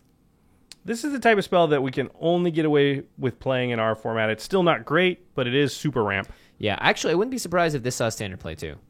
Yeah, maybe. Getting 7 life is pretty sweet. Getting the 3 lands so that the next turn you can cast your Ulamog or whatever you're trying to do is pretty cool too. I just think you're probably going to play See the Unwritten instead. Yeah, I agree with that. Just get the thing definitely, and it's only 1 less. So, but maybe. What do I know about Standard? Nothing. That's what.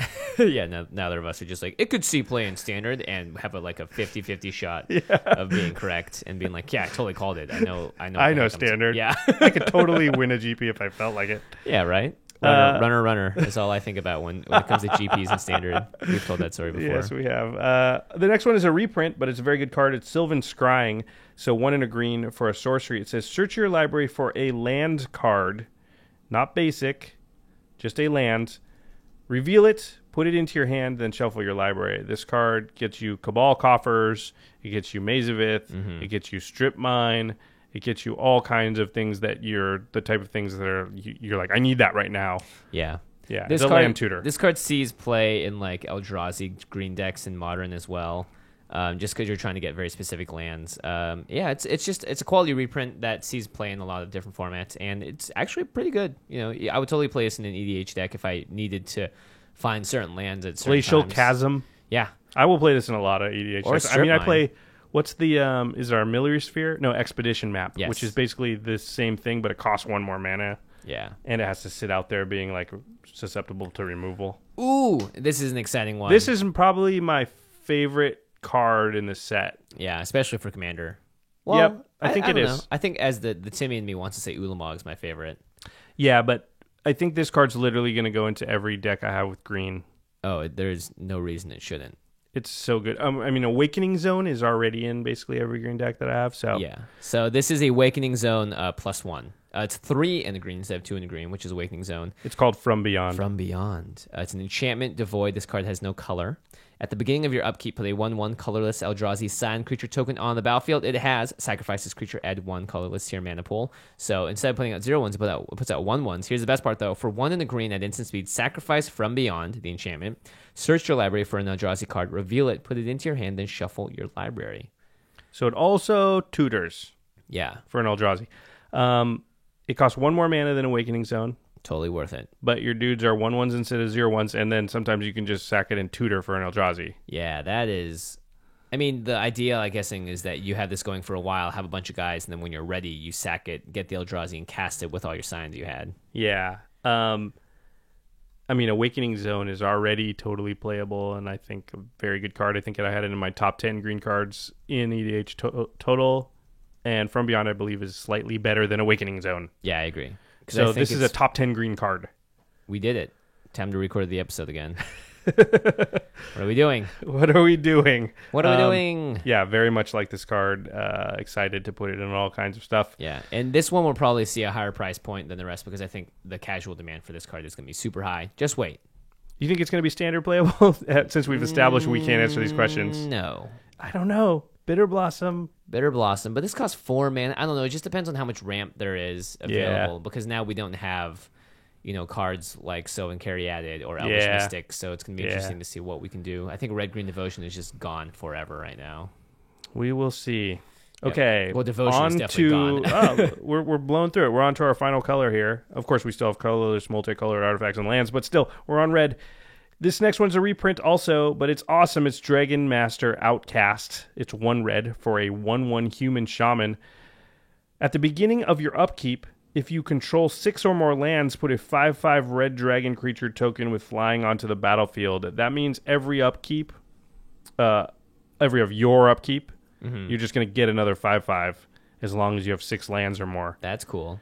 It's kind of like it's putting in Seems good. a Shivan Dragon for you, kind of. Yeah, without fire breathing, but Because it still. costs 6 mana Yeah. normally to get a 5/5 dragon or whatever. And this is something you can play earlier on turn 1 that will have an effect on turn 7. So yeah.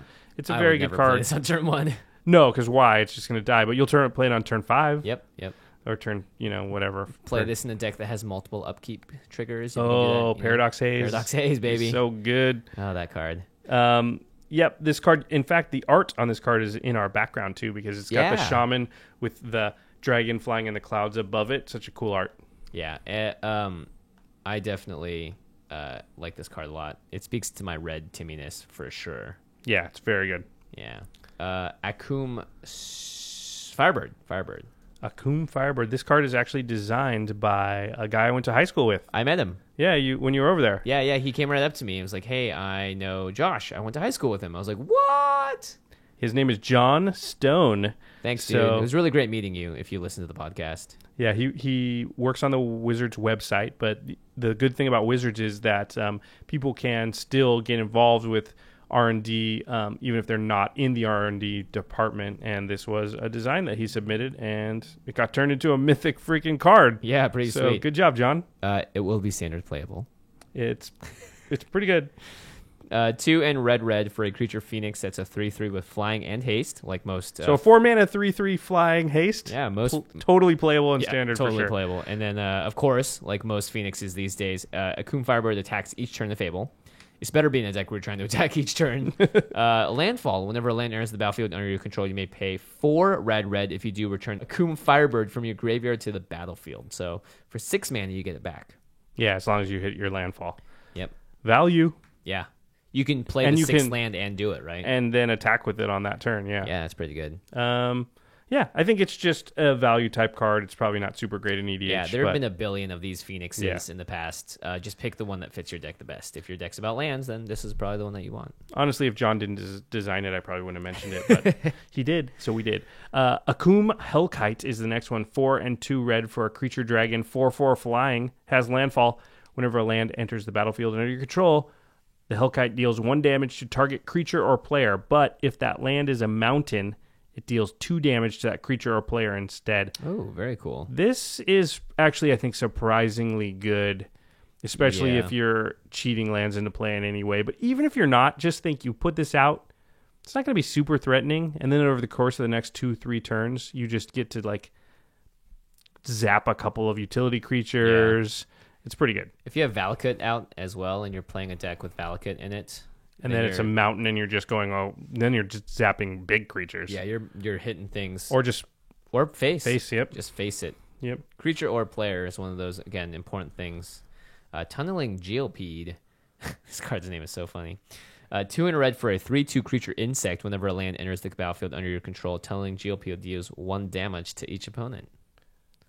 That's Pew, pew, pew, pew, yep. pew. And something like Perforos or something that's already just hitting everybody all the time. Like, Right, yeah. Just, an extra 4 or 5 damage might do something. It's not awesome, but I can see it getting a little bit of play, doing some stuff. The next one is Rolling Thunder. I lost this card a lot. This card is broken in limited. It's probably better than most of the mythics, actually. It's red, and X. It says Rolling Thunder deals X damage divided as you choose among any number of target creatures and or players. Whoa. So big mana decks, they're just creating a lot of mana. This is the type of card that has the ability to sort of fireball, but even more efficiently just kill 2 or 3 pit players or kill 6 different creatures. So often in a game too, you look down and you're like, man, I'm producing so much mana. What if I had a fireball in my deck?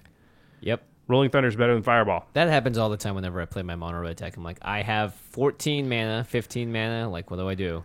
Draw a card. Yeah, why don't I just have a fireball in here? Yep, pretty much. Nettle Drone is an inclusion on here. 2 and a red for a 3/1 creature Eldrazi Drone. It's devoid. This card has no color. You can tap it. Nettle Drone deals 1 damage to each opponent, and whenever you cast a colorless spell, untap Nettle Drone. I put this in here because it actually goes infinite when you have Ancestral Statue and Animar. Yeah, or really, you can go infinite with like Cloudstone, Curio, Animar, even if they have something like Maze of Ith or, Constant Mists, which we talk about a lot, that's Yeah. going to make it so you can't attack. This is a way to beat them because you're going to play that colorless creature over and over, untapping the Nettle Drone. Yeah, the Nettle Drone, and just continuing to ping them. So Yep. As soon as it untaps, you tap it again and does 1 damage to each opponent, which is kind of cool because it hits everyone. So yeah, exactly. So it's a way to just kill everybody. Always have a way to defeat your opponents that's that's different than your main way. yeah. So if you're going to most of the time win by attacking, have a way in your deck to defeat people without attacking, because sometimes decks will be built so that you cannot attack. This next one, Turn Against. It's 4 and a red for an instant. It has Devoid. It says gain control of target creature until end of turn. Untap that creature. It gains haste until end of turn. Because it's an instant, it's like Ray of Command. Very, very powerful effect in Magic is to be able to steal something at instant speed. You can do all kinds of crazy things, the least of which is just grab one of their creatures to block their other creature that's attacking you. Yeah, But, and hopefully both of them die would be sweet. yep. But there are a lot of other things you can do. It's way better than your normal threaten effect. Yeah, it's cool because it's just instant, and usually threaten effects are 3 mana. This is just 5 mana. Yep. Yeah, this card is also very first pickable in Battle for Zendikar. Yeah. This and Rolling Thunder are both sort of the mythic uncommons that people have been saying. And they're both in red. Yeah, however, it is easier to play against once you know it's there, but it's still just a huge pain in the butt. There are times even then when you're just like, well, I can't attack. Yeah. Like, I have 2 creatures, and either one will eat the other, so I can never attack if they just leave 5 mana open. Yeah, and if they have like a Nettle Drone or whatever, they just keep pinging you on the turn. Pretty hard. cool. All right. Oh, this next one is weird. Yeah, it's a card. It does stuff. It does a lot of stuff, actually. This is like the hate Drazi, I guess, because It's not like necessarily Eldrazi. a bear. Yeah, Was not a bear. It's not a bear. Yeah, it's definitely not a bear. It's the Void Winnower. Dun dun dun. This thing looks massive according to the art. It's like towering over mountains. Oh yeah, I didn't notice the scale, but yeah. Yeah, it's a 9-drop. It's an 11/9 creature Eldrazi. Your opponent can't cast spells with even converted mana costs. 0 is even, so if it just costs X, then you can't cast it. Your opponents can't block with creatures that have even converted mana costs. And I'm assuming 0 is still even. Yep. So tokens can't block. Yep. Wow. Yeah. So what if I have a spell, hold on, and it costs 6 mana? Can I cast it? Converted mana cost is even. Nope. Okay. What if I have Wrath of God? That costs 4. Can I Wrath and get rid of this thing? You unfortunately may not, sir. What if I have Supreme Verdict? That can't be countered. It costs 4. No, this kind of just overrules the whole thing. Boy, this card is annoying. Yeah, so Winnower is like someone, I guess, if you guys remember Guiltleaf Winnower, it was in Origins. It killed something that had a converted or a power and toughness that were not the same. Mm-hmm. So kind of the same idea here with the Void Winnower. This thing is nuts because it doesn't affect you. You can still do whatever you want, but it just stops half of their deck. 50% of their deck, yeah. And if their commanders even converted mana cost too. Oh, man. Yeah. Yeah, this card sucks. It's At great. least Path to Exile and Sword Plowshares can get it. What are you talking about? This card is awesome. Yeah, no, it's awesome. I mean, it sucks when you have it and I don't. That's a very good point. When I have it on the table, it's awesome. All right, the next one is Conduit of Ruin. It's a 6-drop, 5/5 Eldrazi. When you cast Conduit of Ruin, you may search your library for a colorless creature card with converted mana cost 7 or greater. Reveal it, then shuffle your library and put that card on top of it. And the first creature spell you cast each turn costs 2 colorless less to cast. So this is how you're going to cheat out Eldrazi in Standard. And this is just how you're going to go find Blightsteel or Kozilek Yeah. or Ulamog in EDH and then cast it next turn and kill everyone. Yep. Yep, it's just a tutor on a stick.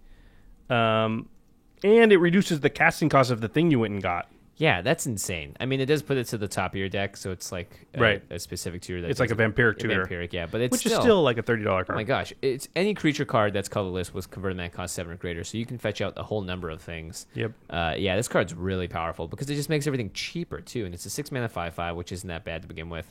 Yeah, the game I lost to Melissa Del Toro, she cast this and found Ulamog and then cast that. Yeah, she also had From Beyond, so she kind of just had 5 rares on the table, I think, against me at one point. Her deck sounds like it was better than you. She's Yeah. also Melissa Del Toro, so she's also a better player than you. I know.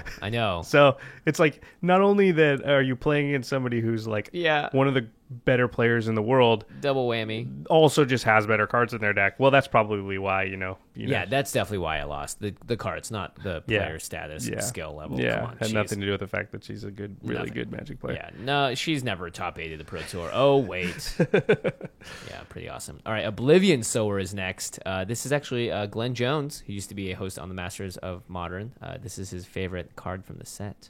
It's pretty cool. It was the first card spoiled, I believe, from the set. Yeah, it's pretty intense. It's really good. 6 mana 5/8. When you cast Oblivion Sower, target opponent exiles the top 4 cards of his or her library. Then you may put any number of land cards that player owns from exile onto the battlefield under your control. So early game, this will probably just net you 1 to 2 lands. Late game, if they've been delving stuff away, you could drop like 8 lands all at once. It could be insane. I think in most games it's probably going to get you 1 or 2 lands. Yeah. There's not a lot of games where there's like a whole bunch of lands in exile somewhere, but you never know. Once in a while. And Yeah. if you built your deck and you have a lot of ingest, then you might be able to do it. And again, if they do have delve. Not to mention you have to cast it, so you can't blink this guy and get the effect. Yeah. Not like Primetime. But he's like a fair Primetime. Yeah, Or very, she. very fair. I don't think it's even in the same league as Primetime. I like this card. I don't believe it's amazing. I think your deck has to be pretty specific to want it. Yeah. Because sometimes it'll just get you nothing. It'll just be a 5/8 for 6, which is not playable in our format. Yep. But it's okay. Okay. It's okay. I mean, I think it can be good if you build around it, but it's not like a just throw it into the deck and it's going to be good. Yeah, if you've been ingesting cards or whatever, Yeah. and then that would be much better. Or if you know your play group, like somebody plays a lot of Delve or somebody plays a lot of like Exile the Graveyard effects, then it can be a lot better. The next one is Desolation Twin. It's 10 mana for a 10/10 Eldrazi, but it says when you cast Desolation Twin, put a 10/10 colorless Eldrazi creature token onto the battlefield. So 10 mana, 20 power and toughness. Pretty good. That seems insane. Also, parallel lives, doubling season, those type of things will just make this auto win.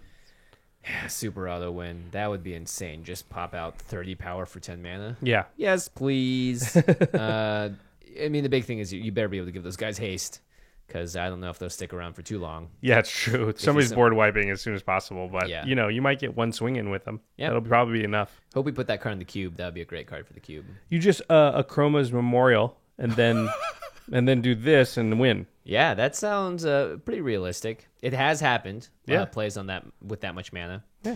Bane of Galagad is next. 7 mana, uncommon, 7/5 creature Eldrazi. Whenever Bane of Galagad attacks, defending player exiles 2 permanents he or she controls. It's a better Annihilator. Yeah, because it's exile, right? Yeah. And it's they said they weren't going to have Annihilator, those liars. Yeah, they just have the actual text without anything before it on one card. It is the Bane of Galagad. You should take this card relatively highly in Battle for Zendikar Draft, in case you guys want to do that. Conduit of Ruin combos really nicely with this. If you have this card out, you have to talk like this. I'm destroying your stuff. I'm gonna kill all your stuff. I'm Bane. You've got to exile your permanent. Bane. I'm Bane of Galagad. Yeah, actually, you're not actually doing the Bane voice correctly in this. Your opponents are going, what? What? What'd you say?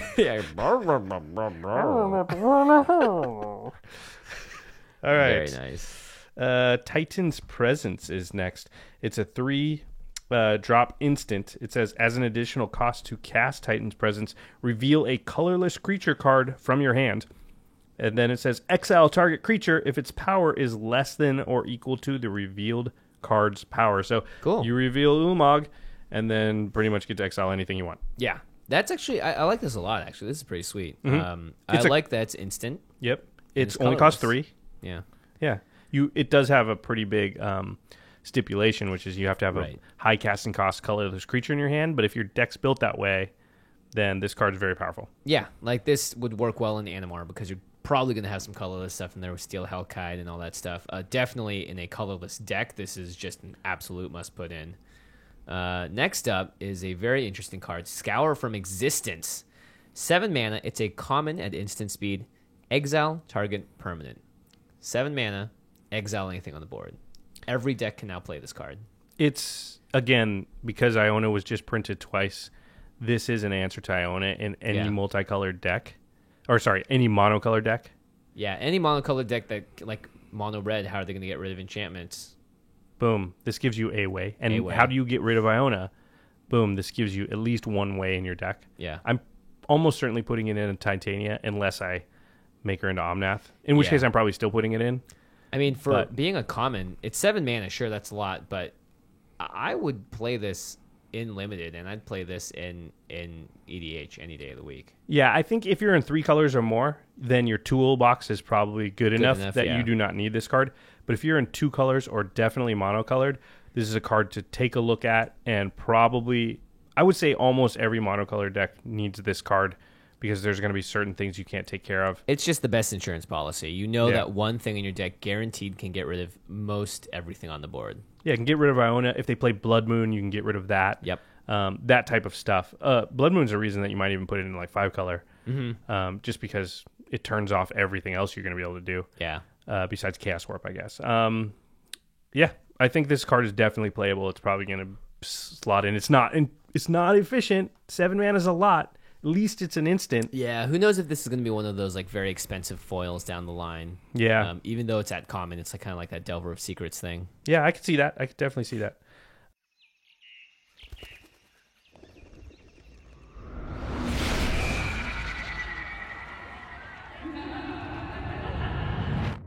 Okay, on to the multicolored cards. Very nice. Okay, so Starting off with an ally-based one first. March of the Tomb. From the Tomb. Oh, March from the Tomb. Yeah, they got to get out of there. Oh, let's move from the tomb to someplace else. Yeah. And we're going to do it by marching. Battlefield.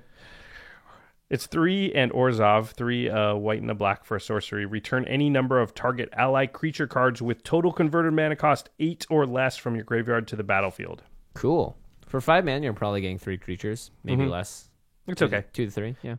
All right, that's enough about that one. This next one's cool, though. Yeah, Bring to Light. This is your card, Josh. This is my card. You're letting me talk about all the 5-color cards. This is totally you, and the art on this is really sweet. I want a foil of this pretty badly. Yeah, well, hey, pre-release weekend coming up. What's one of the chances? It's like Pretty low. whatever.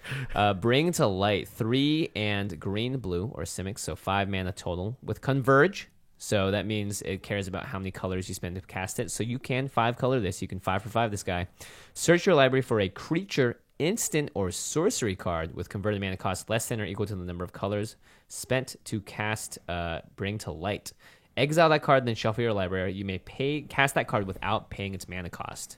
So if you pay Sweet. 5 different colors mana, you can find any creature, instant, or sorcery card that costs 5 or less, and then cast it for free, basically. So it's tutor and cast in the same turn. That's what I think makes it very powerful. Yeah. Worst case scenario, you can always go get demonic tutor, to find the other thing that you need. Demonic Tutor. Yeah, but I mean, that's just worst case scenario. Best Yeah. case scenario is you go find, so often what are you going to look for when you use a tutor? A lot of times it's an answer. It's a wrath. It's a path to exile. It's a whatever. Yeah. And this finds it and casts it.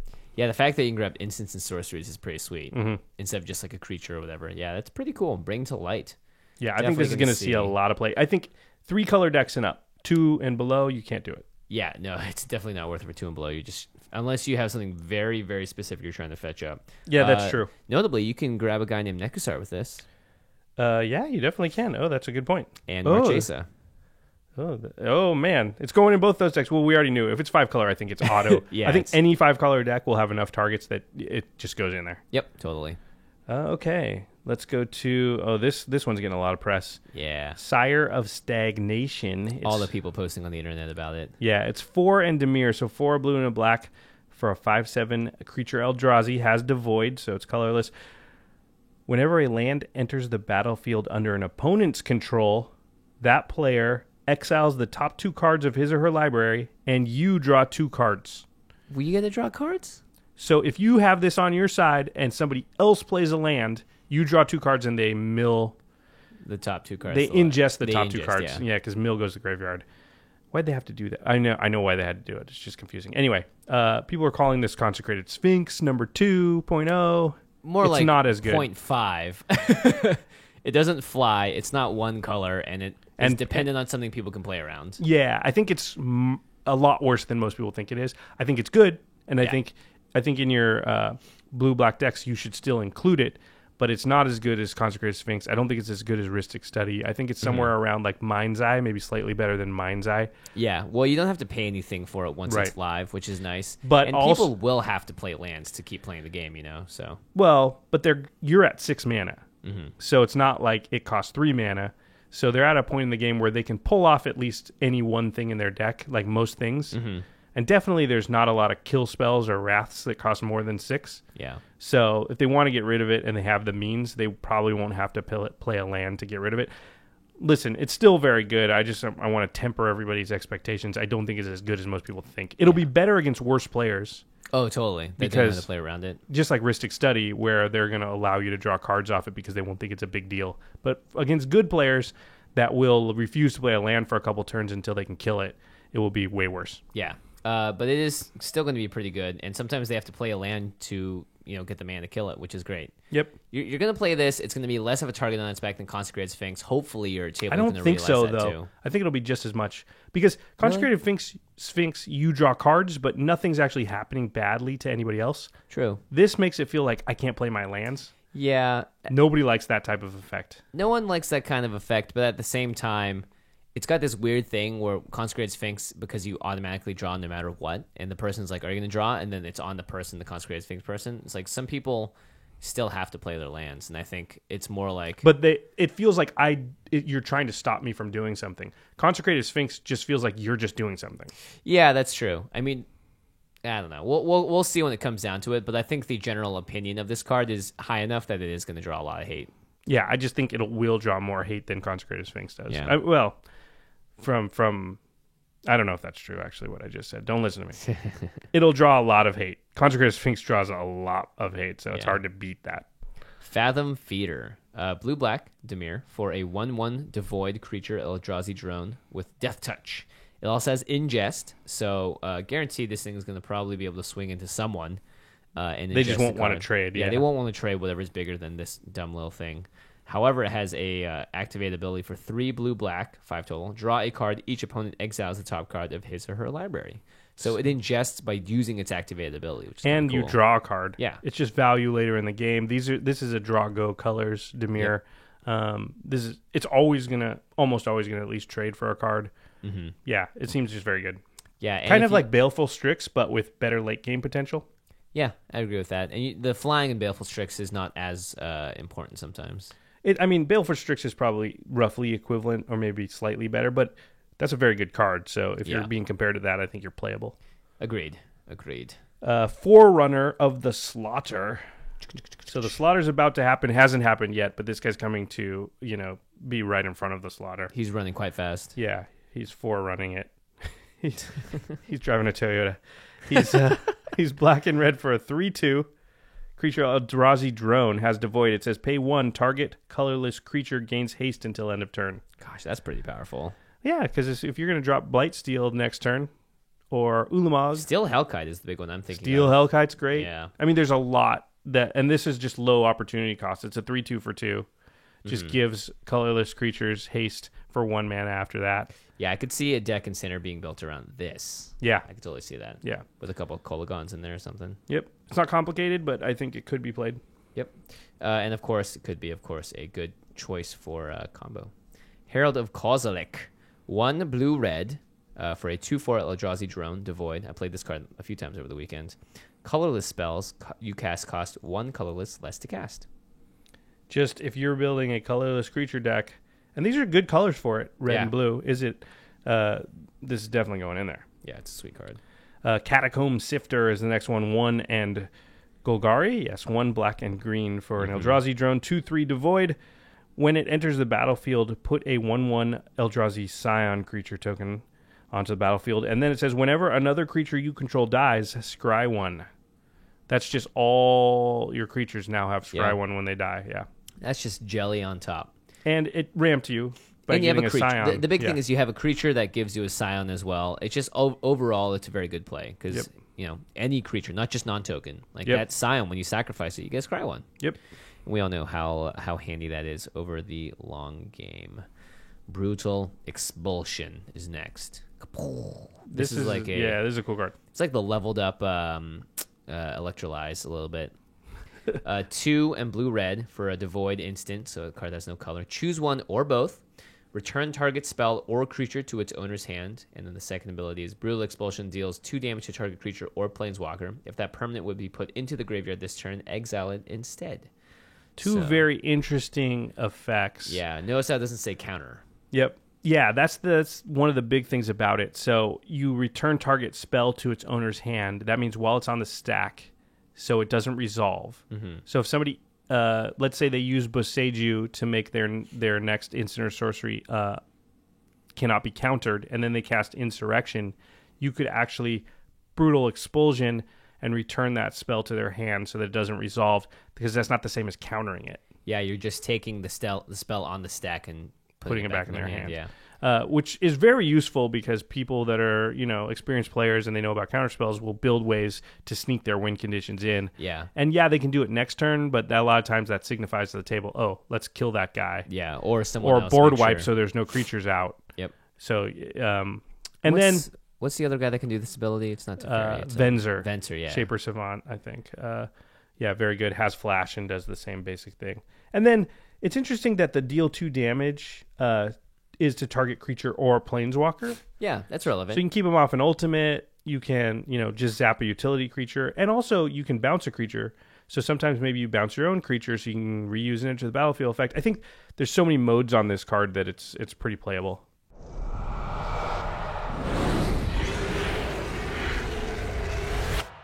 Okay, let's go on to artifacts. We are getting to the home stretch. We're doing it, and we still have to talk about the Kamuna's Cup. Oh, man. Okay. What's our first artifact here? Aligned Hedron Network. Oh, Aligned Hedron Network is 4 mana for an artifact. It says, when Aligned Hedron Network enters the battlefield, exile all creatures with power 5 or greater until Aligned Hedron Network leaves the battlefield. It's a 4 mana, potentially like 10 for 1 in an EDH game. It's very, and it exiles. and it's potentially one-sided. So if you put it in a deck that doesn't have any creatures with 5 power it's or greater, definitely one-sided in that case. So yeah, very strong card. Yeah, this card is awesome. I think it's very playable in EDH because there's always going to be someone with a giant demon, angel, whatever out that is hammering you in the face that you have to get rid of. So it's got it all there. Next up, Hedron Archive. This card is sweet. The art, I believe, is Jace holding this little mini cool toy thing. For 4 mana, you get an artifact that you tap to add 2 to your mana pool, and you can pay 2 colorless and tap it and sacrifice Hedron Archive, draw 2 cards. So it's just a really cool ramp spell that has another ability on it that lets you draw cards, kind of like Mind Stone that's pumped up a little bit. Yep, it's like a double Mind Stone, and Yeah. Mind Stone's pretty good. It's a mana rock, and then when you have enough mana, you turn it into cards. Yep, and play this in every limited deck you can, for sure. Wizards definitely provided this time when it came to lands. Yeah, it's awesome. I love lands. Lands are so important to EDH. I love This is maybe the most exciting thing about the set. Yeah, the first card is Sanctum of Ugin. It's our spoiler card. Woohoo! Woo! We talk about this card very much in depth, list all the creatures it can affect. We'll go over it briefly here. Tap to add 1 to your mana pool, and then secondary text. Whenever you cast a colorless spell to convert a mana cost 7 or greater, you may sacrifice Sanctum of Ugin. If you do, search your library for a colorless creature card, reveal it, put it into your hand, then shuffle your library. So that you don't have to tap it to do it. You can have already added the mana to cast this thing, and you can find some really cool stuff. We list all the cards that are legal targets for it that are not in Battle for Zendikar yet. So you can check that out in our spoiler episode. Yep, it's very good. It's going to go in a lot of decks. Yeah. All right, moving on to the Ally Encampment. This is going to be pretty self-explanatory. Go into the Ally decks. It's a land you can tap to add 1 colorless to your mana pool, or you can tap to add 1 mana of any color, but you spend that mana only to cast an Ally spell, or you can pay 1, tap, and sacrifice the Ally Encampment, and you can return target ally you control to its owner's hand. That's great. You can save a guy for 1 mana and tapping this land. Yep, so it's good for Ally decks, clearly. Yeah, you have to sacrifice the land, unfortunately. It kind of reminds me of that. Is it Sanctum of... not Sanctum. It's one of the dragon lands that can fetch back any dragon Yeah, it's or like Ugin Crucible card. of the Spirit Dragon or one of those. Yeah, very cool. Yep. Actually, you could maybe even play it if only your commander is an ally, too. Yeah, that's true. Shrine of the Forsaken Gods. I've got a really cool little Vorthos thing about this. It's got to be related to the Temple of the False Gods somehow. Yep. It's add 1 to your mana pool to tap, and you can also add 2 to your mana pool. However, spend this mana only to cast colorless spells. Activates this ability only if you control 7 or more lands. The flavor text. The gods known to the merfolk as Ula, Emiria, and Kosi were nothing more than false memories of a monstrous trinity. The Eldrazi Titans Ulamog, Emrakul, and Kozilek. I want you to look at that middle statue and then black it all out. Imagine those all one color. What Eldrazi does that look like? That looks like Emrakul. It does. And then Cozy is Kozilek, Ula is Ulamog. So how cool is that? Oh, Yeah, very Ameria cool, right? is Emrakul. Yep, Oh. yep. So if you look at the statues and how they're standing, and then you compare it to the original art for the Eldrazi, you'll see that it actually matches really well. All right, everybody go check out the art for Shrine of the Forsaken Gods. And Yeah, if it's you're on the really cool. YouTube channel watching it right now, then you're seeing it. Yeah, you So can that's see the it all advantage of there. watching it on YouTube. Yep. So go subscribe to us there. YouTube.com/The Command Zone Podcast. We'll be there forever And ever. and ever. Forever, ever? Forever. All right, next We're week. going crazy. An hour 30. We got this. We got this. Oh, we're actually making good Yeah, time. we're doing great time, actually. Okay, next we've got the Spawning Bed. It's a land. You can tap it to add a colorless mana, or you can tap 6 and sacrifice the Spawning Bed. You also have to tap the Spawning Bed. Put 3 colorless Eldrazi spawn creature tokens onto the battlefield. They're 1/1s, and you can sack them for 1 mana each. Yep. It's just value. It's not going to go in every deck, but it's just like if you're, especially 3 color or less, then you don't worry as much about having a couple lands that that screw up your mana. Yeah, definitely not. All right, moving on to the folk lands, as we're calling them. These are lands that can turn into creatures and bash your opponent in the face. So, all very good. And they also tap for 2 colors mana. Yeah, these are pretty awesome. Yeah, first up we have Lumbering Falls. Lumbering Falls enters the battlefield tapped. I'll give you guys 1 second to think. Lumbering Falls, what 2 colors could this be? It's green and blue, Simic. So you can tap it to add green or blue to your mana pool. You can also pay an activated ability cost of 2 green and blue. Lumbering Falls becomes a 3/3 green and blue elemental creature with hexproof until end of turn. It's still a land. So that's pretty sweet. This is going to be modern playable, definitely standard playable. This is a very good card. Yeah, the hexproof is The the important hexproof, thing here. yeah, because you turn it on, attack them. They can't kill it with a spell, and then during your turn, or their turn, it's a land again. Yep. So I don't even know how you get rid of it. You need instant speed board wipe. Yeah, I guess so, because they could just turn it. Well, I guess, yeah. Or land destruction. Land destruction will do it. Something that gets rid of 3/3s, so just a -3/-3 effect. But it's hexproof, so it'd have to be board That's wiping. right. It would have to be like a board wipe that just affects the whole board kind of thing. You know, or you have a 4/4. That too. Josh, let's not make things too complicated here. The other folk land is Shambling Vent. It comes in the battlefield tapped. It taps for either white or black, and you can pay 1 and white and black. Shambling Vent becomes a 2/3 white and black elemental creature token with lifelink until end of turn, and it's still a land. So same thing, good. except for instead of hexproof, it's got lifelink. It makes it considerably worse. If you guys listen to our Color Wheel series, all of these combos will make sense. That white and black is lifelink, and green and blue is hexproof. It's still very good, very playable in EDH, because at the very least, it's a guild gate that every once in a while smacks them in the face. And lifelink actually, I think, is pretty good in EDH because it changes the calculations. A lot of times they forget you have it. So they are like, I send 3 at you, 2 dudes at you, and 2 at you, and you go, I activate and block 1, and it's like, oh, now I live for a turn. Yeah, and that may have completely screwed over the opponent's plans, which is pretty good. And so, yeah, these are the only folk lands in this set. Guaranteed we're going to see more of these continue in the next set. There's what, Gatewatch. 3 more we need? Yeah, there's 3 more. Yeah. All right, now we have a common land cycle, and these are actually really cool lands in Limited, at least when I got to play with them. They all come into the battlefield tapped, and they all do something to a creature, and then they can tap for that color. So Sandstone Bridge taps for 1 white mana, but also enters the battlefield tapped. When it enters the battlefield, target creature gets +1/+1 and gains Vigilance until end of turn. So very much a white ability, Vigilance. The Skyline Cascade one taps a creature and doesn't untap during its next turn. That's a blue one, obviously. Oh, no, actually, it's just target creature doesn't untap. So if it is untapped, then it doesn't matter. Right. Yep. You don't tap the creature. It has to already be tapped. Yeah. Or if they tap it before it gets to their untapped Right. step. The black one is Mortuary Mire. It's maybe the best of the bunch.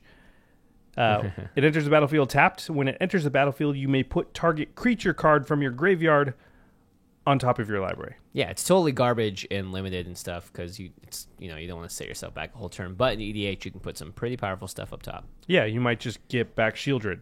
Yeah. I mean, oh, God. That's pretty awesome. Sounds about right. Looming Spires is the red one. Enters the battlefield tapped. Target creature gets +1/+1 against first strike until end of turn. So again, a very red ability there. The Fertile Thicket is the only one that doesn't have to do with creatures.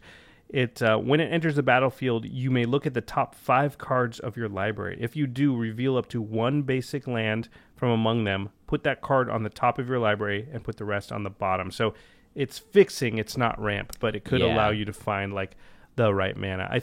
I believe a little birdie told me that the original version of Fertile Thicket just put it into your hand.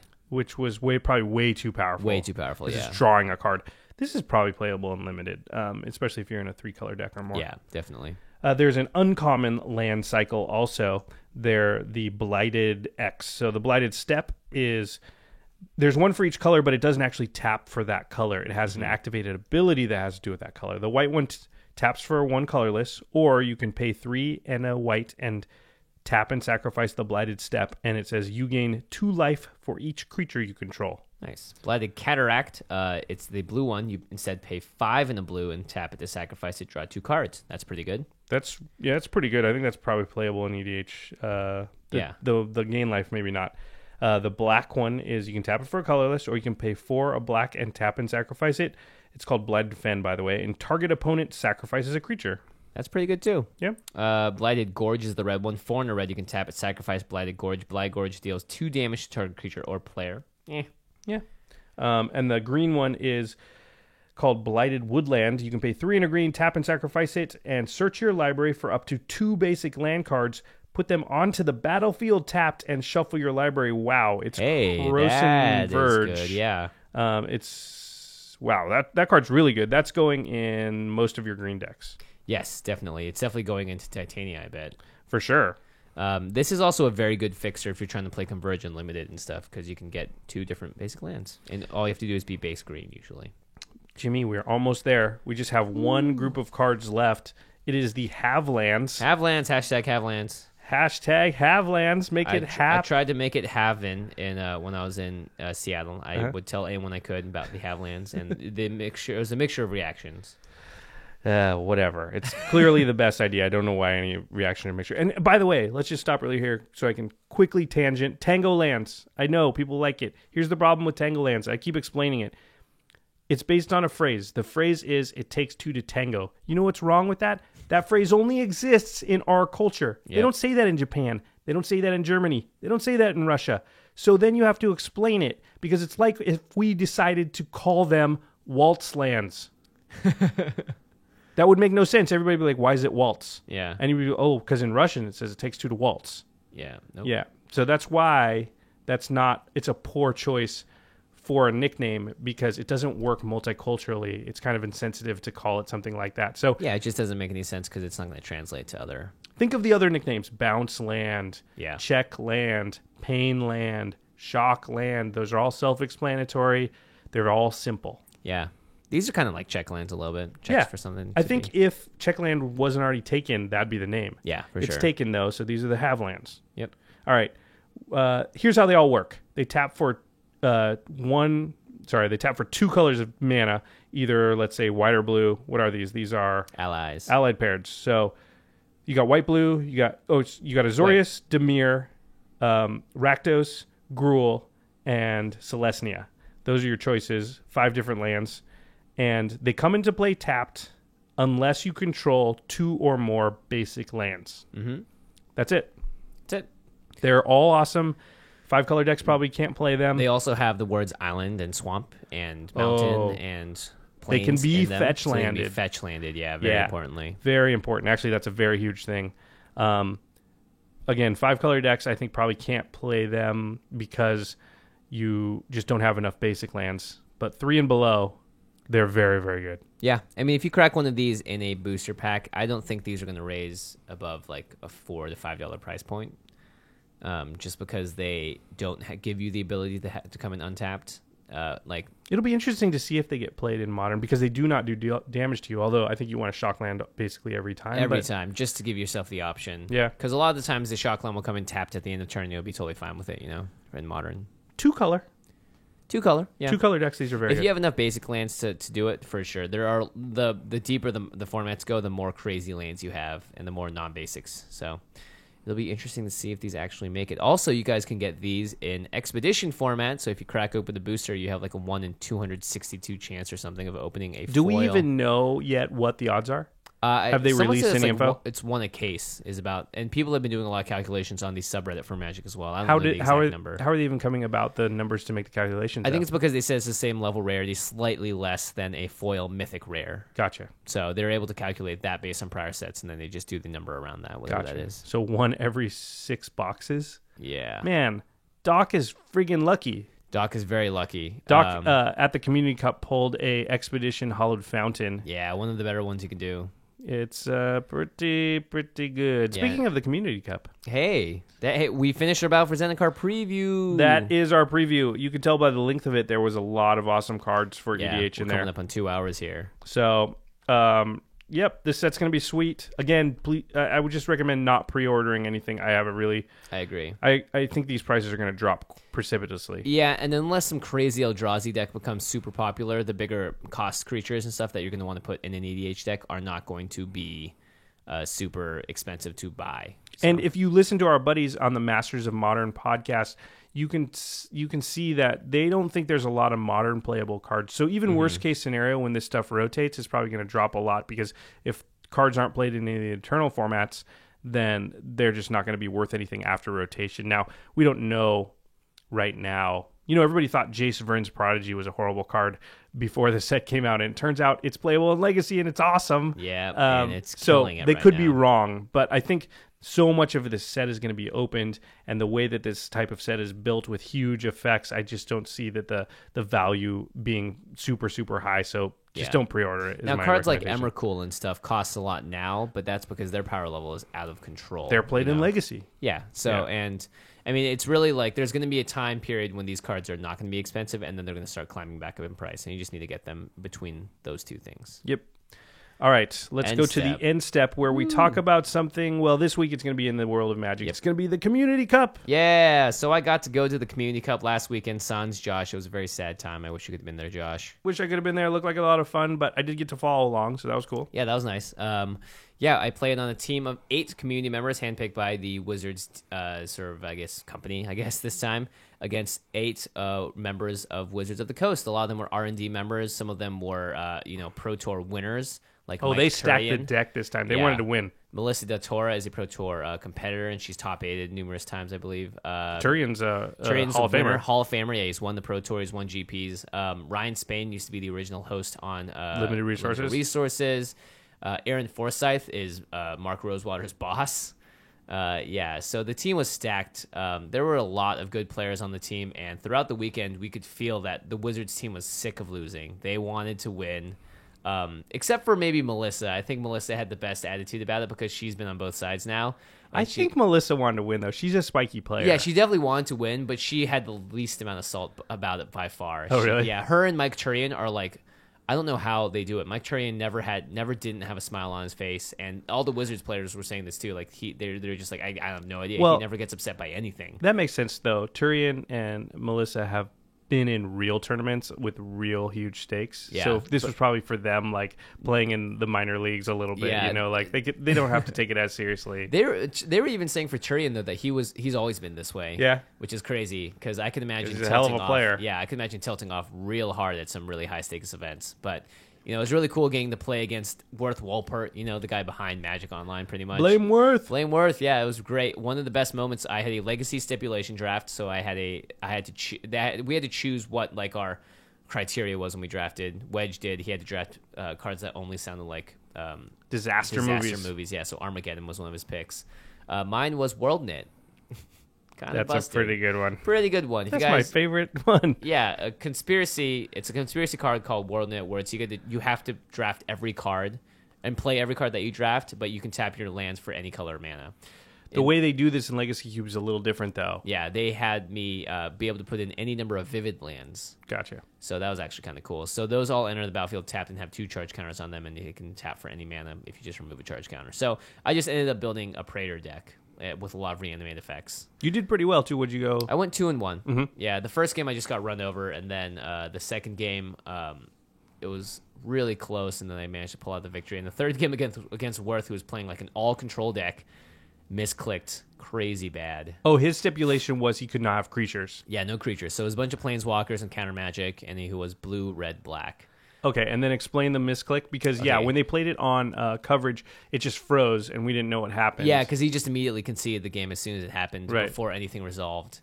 Okay, so the first bad thing that happened is he control magicked my Nissa, and he dropped a 7th land, thinking that it would turn into a planeswalker under his control. Unfortunately, it says return it to its owner's control. Yep. Yeah, so it came back to me. He triggered my own Nissa for It me. was the Magic Origins Nissa. Yeah. So, he takes it, drops a land, it says flip it over, transform it, and then return it, but it returned it to you. Yeah, under its so he owner's just control. he just lit a control magic on fire, basically. Yeah. And then he had Karn Liberated out, which can exile a card from your hand or another permanent on the battlefield. And I was trying to drop like Garrix and stuff and try to keep pumping up beasts and Ashayas to try and swing at this thing so I could just eventually kill Karn because it was just destroying me. I had to play every card out of my hand, otherwise he would exile it. And he also dropped Tameo, which is able to tap stuff down and keep it tapped. So he could just stop me. At that point, he was almost in the full lock. So now you can't hit Karn, and which means he's just exiling stuff every turn. Yeah. Yeah. And then he accidentally clicked exile target permanent and clicked his own Tameo. So he Karned his own Tameo. Yeah. I gotta say, it's a little bit of poetic justice It for was. Mr. Worth. That was definitely a highlight for me. It was really funny when it happened because there was just kind of a stunned silence that happened after it. Like we were just joking around beforehand. I was like, "Uh oh, here comes the soft lock." He's like, "You know it," and then it was just click, click, and then it hit, and then everyone just went. Oh. He needed to then get a shirt made that says, blame myself. Blame myself. Yeah, I tweeted him about it later. He's like, "No one to blame but myself." Yep. So I thought that was really funny. We also played a legendary Commander game. I built a deck with Yoel Larson, who's a Pro Tour winner, and Wedge from the Mana Source around Metamai the Ageless. It was a flavor draft for Iron Root Chef. it was a flavor build for Iron Root Chef. Right. So they gave you guys a choice of, 5 different commanders? 5 commanders, yeah. And you guys get to choose first, right? So you chose Metamai, and then the Wizards team chose Ramirez. Ramirez de Pietro immediately, because it was the most flavorful card. It was a pirate You in know, blue and black. it was not the most flavorful card. It was the easiest card. Yeah, it was kind of the easy pick. Yeah, it was the card that, like, as soon as you saw it, you go, oh, you make a pirate deck. Yep. Like, your brain knew exactly where to go with that. I didn't like that they chose that. They were very excited to choose it, but... Yeah, they thought we were going to take it, and originally we were like, look, if we're going to do this, we can't just do pirates. We're going to do this, and Doc had the idea, like, let's make it the entire story of The Princess Bride. That would be awesome, Dread Yeah. Pirate Roberts. Yeah, and then we realized that blue Hard and to black, do, yeah. If you it don't was have- in 3 or 4 colors, maybe. Yep, exactly. So we were like, you know what, let's do another card, and Yoel was like, we should do Metamai, because he really liked the card, and I think he had a good idea of what he wanted to do with it. And also, it kind of, I think, had a nice spiky feel to it that we could Yeah, use it's an extra turns card. to win the game, but not necessarily use to abuse. So that was the planning of the deck. So our idea here is to do a future episode going in depth on the build of Metamai and what you guys did. But And also what you can do to make it into a real deck. right. But let's talk about this a little bit here because you were the head chef, Yep. which meant that you were sort of in charge of. Okay. The way that the Iron Root Chef portion of the show went was that each team, the community team and the Wizards team, had to build 3 decks. So there was a standard deck, a modern deck, and a commander deck. First of all, awesome they included commander in there. Yeah, the first time ever. Yeah, and I which have is- to think it's because you were there. Yeah, me and Stibbs are both the commander players of the group. Yeah, so I have to think that, but that's just You mean we were there, Josh? You yeah. and me. In No, spirit. I was unfortunately not there. It has to be like said that that's such a great thing to have commander be part of the event. Yeah. That it's never been before. It just shows that they're taking notice of our community and the things that are going on out there. So that's great.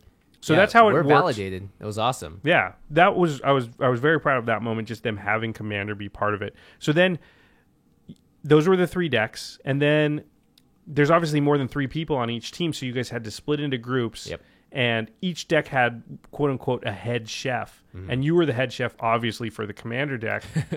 It also meant that when all was said and done, after the game was played, we'll talk about that in a minute, you had to get in front of everybody and explain what the flavor of the deck was and why you made all the choices that Yeah, you made. it was like a high school book report. It really was. Yeah, as Nate described it when Megan went up and delivered her speech about her deck. Okay, so Metamai the Ageless. Well, why don't you explain how the deck got built? Yeah, so he's a 4 blue and a white flower. He's a legendary Sphinx that every time he connects and does combat damage to a player, you take an extra turn, but he cannot attack during extra turns. So we just went full on with he's from Theros block. We went full on with he's an oracle. He's coming in to foresee the future and speak to the people in riddles and clues, and it's up to them to sort of decide their fate and whether or not they correctly interpret the signs, aka make the right decision. So in gameplay, this meant that anytime he attacked, we would always use the extra turn and try and cast like Fact or Fiction and give the opponent choices, or use Thran Tome and other similar effects, and also cast a lot of cards like Divination and Telling Time, cards that had to do with time traveling. And we had a bunch of extra turn effects in there as well, but we were not built to sit there and try and counter everything. Swan Song was actually the only inclusion of a counterspell in the deck, and it's because Metamai is in the flavor text, and the judge shouted it out, which was awesome. So total call out to you, Josh, because if it wasn't for you, I wouldn't have thought to just look at that card. I love Swan Song. And I saw Metamai's name in the flavor text. I was like, oh my God, it's perfect. You're like, oh, I'm allowed to put it in there. Yeah, exactly. So it's funny because when I did the whole thesis defending the flavor of it, I was like, it was so easy for me to do because I've been doing this for a year with the command right. zone. Like we've been doing this exact thing, except building decks that are, not super flavorful. But we just had to, I just had to change a couple of settings in my head, and it worked out really well. Yeah, you had a really good speech. In fact, I thought your speech brought it. You tricked them because Yeah. let's be honest. Like you talked about how you could have just done a bunch of extra turn effects, and but that you decided not to do that and you went with all this other stuff. But then when you actually watched the game play out, it was taking infinite turns. So I was like, oh, Jimmy's speech, he used his charisma and he smoothed it out. you Although they smoothed don't it out, judge yeah. you at all on the game itself because anything can happen. We made sure to also make sure when we made the decks, he is Metamai the Ageless. If we don't have at least one infinite combo in here, then it is kind of betraying the deck itself. Yeah, that's And interesting. it just happened that Yol drew into both of them. I think there was actually quite a few infinite combos in that deck. Yeah. You know, it was sort of the classic, like, oh, I accidentally went infinite. Yep. You could do that a couple of different ways. One of the best cards in there was Crystal Shard, which just made me remind me card, of you yeah. entirely. It's a very erratic portal. It's Yep. Yeah, it's when you think of using it on yourself, then you realize exactly how powerful it is. Yeah. Also, luckily, it could be used on them too. Yep, and we like that they give them a choice. They can choose to pay an extra mana, otherwise it gets Or not. bounced. Yeah. Or they just don't have any mana, so they have to bounce it, Yeah, which happened a lot. Well, I saw that as like, hey, look, you guys aren't interpreting the signs correctly. Like we You're not have preparing Yeah, yourself. you're not preparing yourself for the riddles to come. Yeah, pretty good. Onboard riddle, bro. What made the game super interesting was actually the clock. Yes, and that's something that is never present in common, like sort of just Yes. like non-online games of Commander. Non-competitive Commander, yeah. Yeah, because usually it's just like, oh god, that game took 3 hours. But in this case, we only had a 25-minute clock. There was a point in time where I think you guys had about a minute left, and you had to do about 30 damage. Mm-hmm. And I was like, oh, I think don't we're gonna think lose. they're going to win this. Yeah. Yeah. I mean, they in a normal Commander game, they win hands down, but they have to do this in a minute, and I don't know that they can. And Usually in a normal Commander game, when you establish the infinite loop, everyone's like, okay, cool, I can see. Let's shuffle up. Yeah, let's Yeah. shuffle up. In this case, no, the pirate deck in flavor was like, well, we're never surrendering until we die. So Right. we played it down no to the retreat, wire. no surrender. retreat, We're yeah. pirates. And it Yeah. almost worked out for them. Yeah, by the end, we weren't taking infinite turns. We eventually just wiped the board of all lands and then just let it play out with our like two power creatures on the board. And that way, Metamai could finally attack every other turn. Right. Because whenever we took an infinite turn combo, it would just never allow Metamai to attack. Right. Metamai's text actually says that he cannot attack on extra turns. Yeah, so we were swinging in with like 2 power creatures, and it was like, we got to speed this clock up. Well, it was interesting because, I was curious. Yol had the ability to cast Catastrophe almost the entire time, Yep. and there was a lot of spots where he probably should have, and I am assuming he's a Pro Tour player. He just didn't want to for some reason. Yeah, the main one was because Sands of Time was out, and Uh-huh. it didn't let him untap his creatures. So had he casted Catastrophe... But he had Paradox Haze. Yeah, he did have Paradox Haze, but it didn't. I don't think it worked. He the way he said that he was playing it, he knew that he had to get rid of his own artifact in order for him to win efficiently and like assuredly, because otherwise it would have been so slow that maybe had he catastrophed early enough that the opponent would have been able to build up enough lands and just gotten back into the game, and then It was would interesting have because he had zero-sum game. Zer's Weirding, so he could have made sure they didn't draw a card for the rest of the game. Yeah, I mean it was such a crazy. And, lock that and we he was had at going. 80 life. Yeah. We should say, because he Beacon of Immortality when he was at 40, so he doubled his life total. And then he drew it again later. And then Zer's Weirding says you reveal the card that you're about to draw, and your opponent can pay 2 life, and then you just don't get that card. Yeah. So, yeah, that's why I was like, with Zer's Weirding, I would just Catastrophe, and then I can just an 80 life, and it's just just lock like, down the game for them. yeah, I can just blank their next like 40 draw steps. It was funny because when you'll see me walk up there in the preview, sort of the replay of it. You can see me like tap on the screen. I'm tapping Catastrophe as soon as I go up there. I'm like, we should just cast this. And- We'll win. yeah, but it's actually kind of funny. Well, 'cause- it was awesome to see you come up and start giving advice to the Pro Tour champion. Yeah. But I was like, you know what? I know exactly what Jimmy's saying, and he's right. We're the Commander guys. You should listen. You should cast Catastrophe. It's funny because it made the game way more interesting than him not playing it. Right. I still don't fully understand the logic behind it.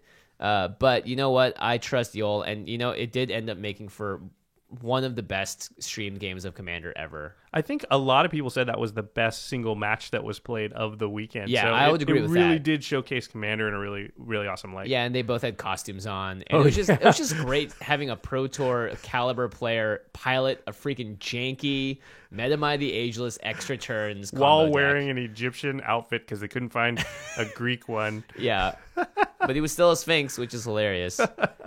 Yeah, it was pretty awesome. If you haven't watched it, you should definitely go to twitch.tv/magic.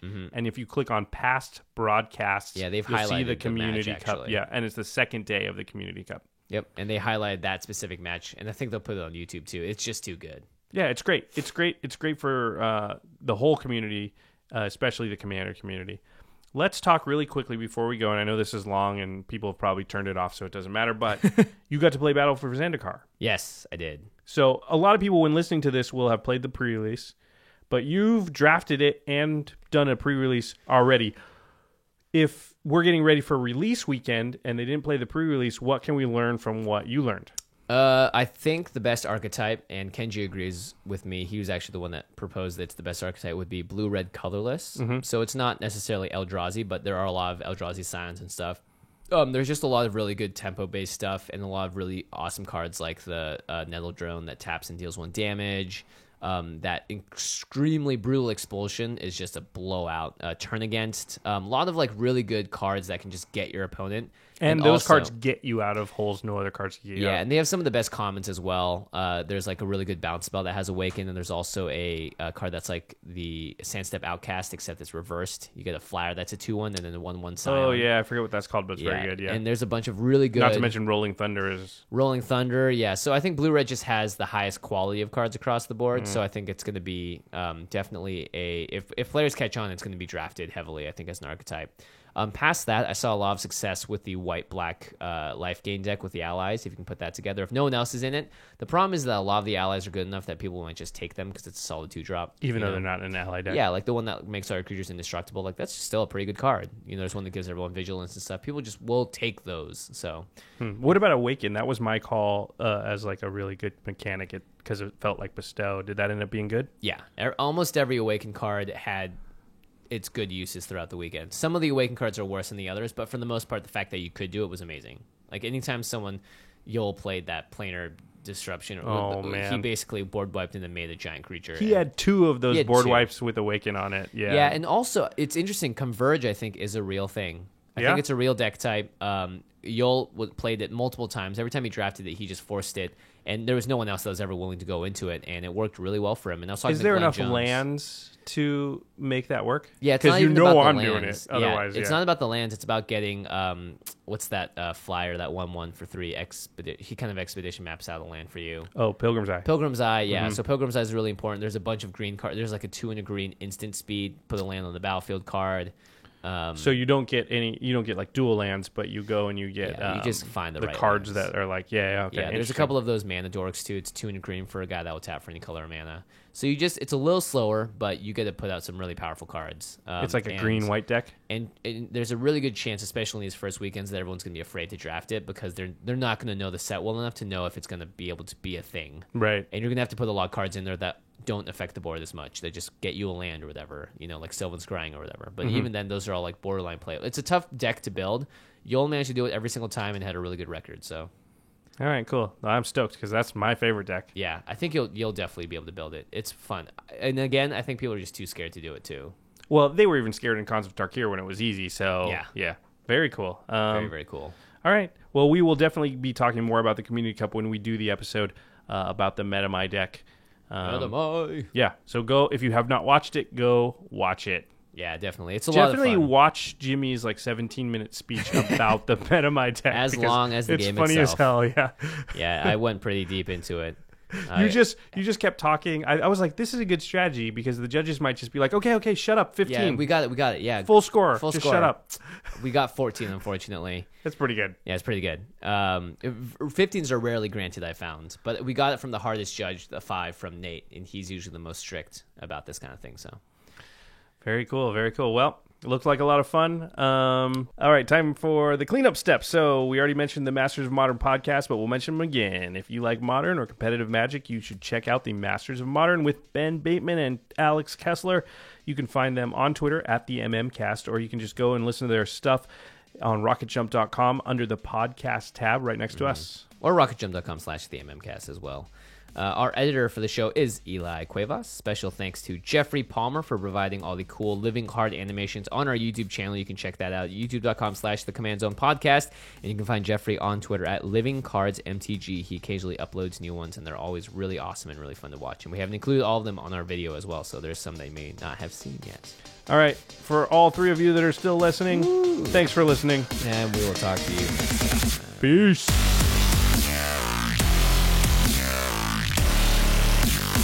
Thank you for your attention. For further inquiries, send an email to commandcast@rocketjump.com or ask us on Twitter at JFWong and at Josh Lee Kwai. See you later, alligator. Greetings, humans.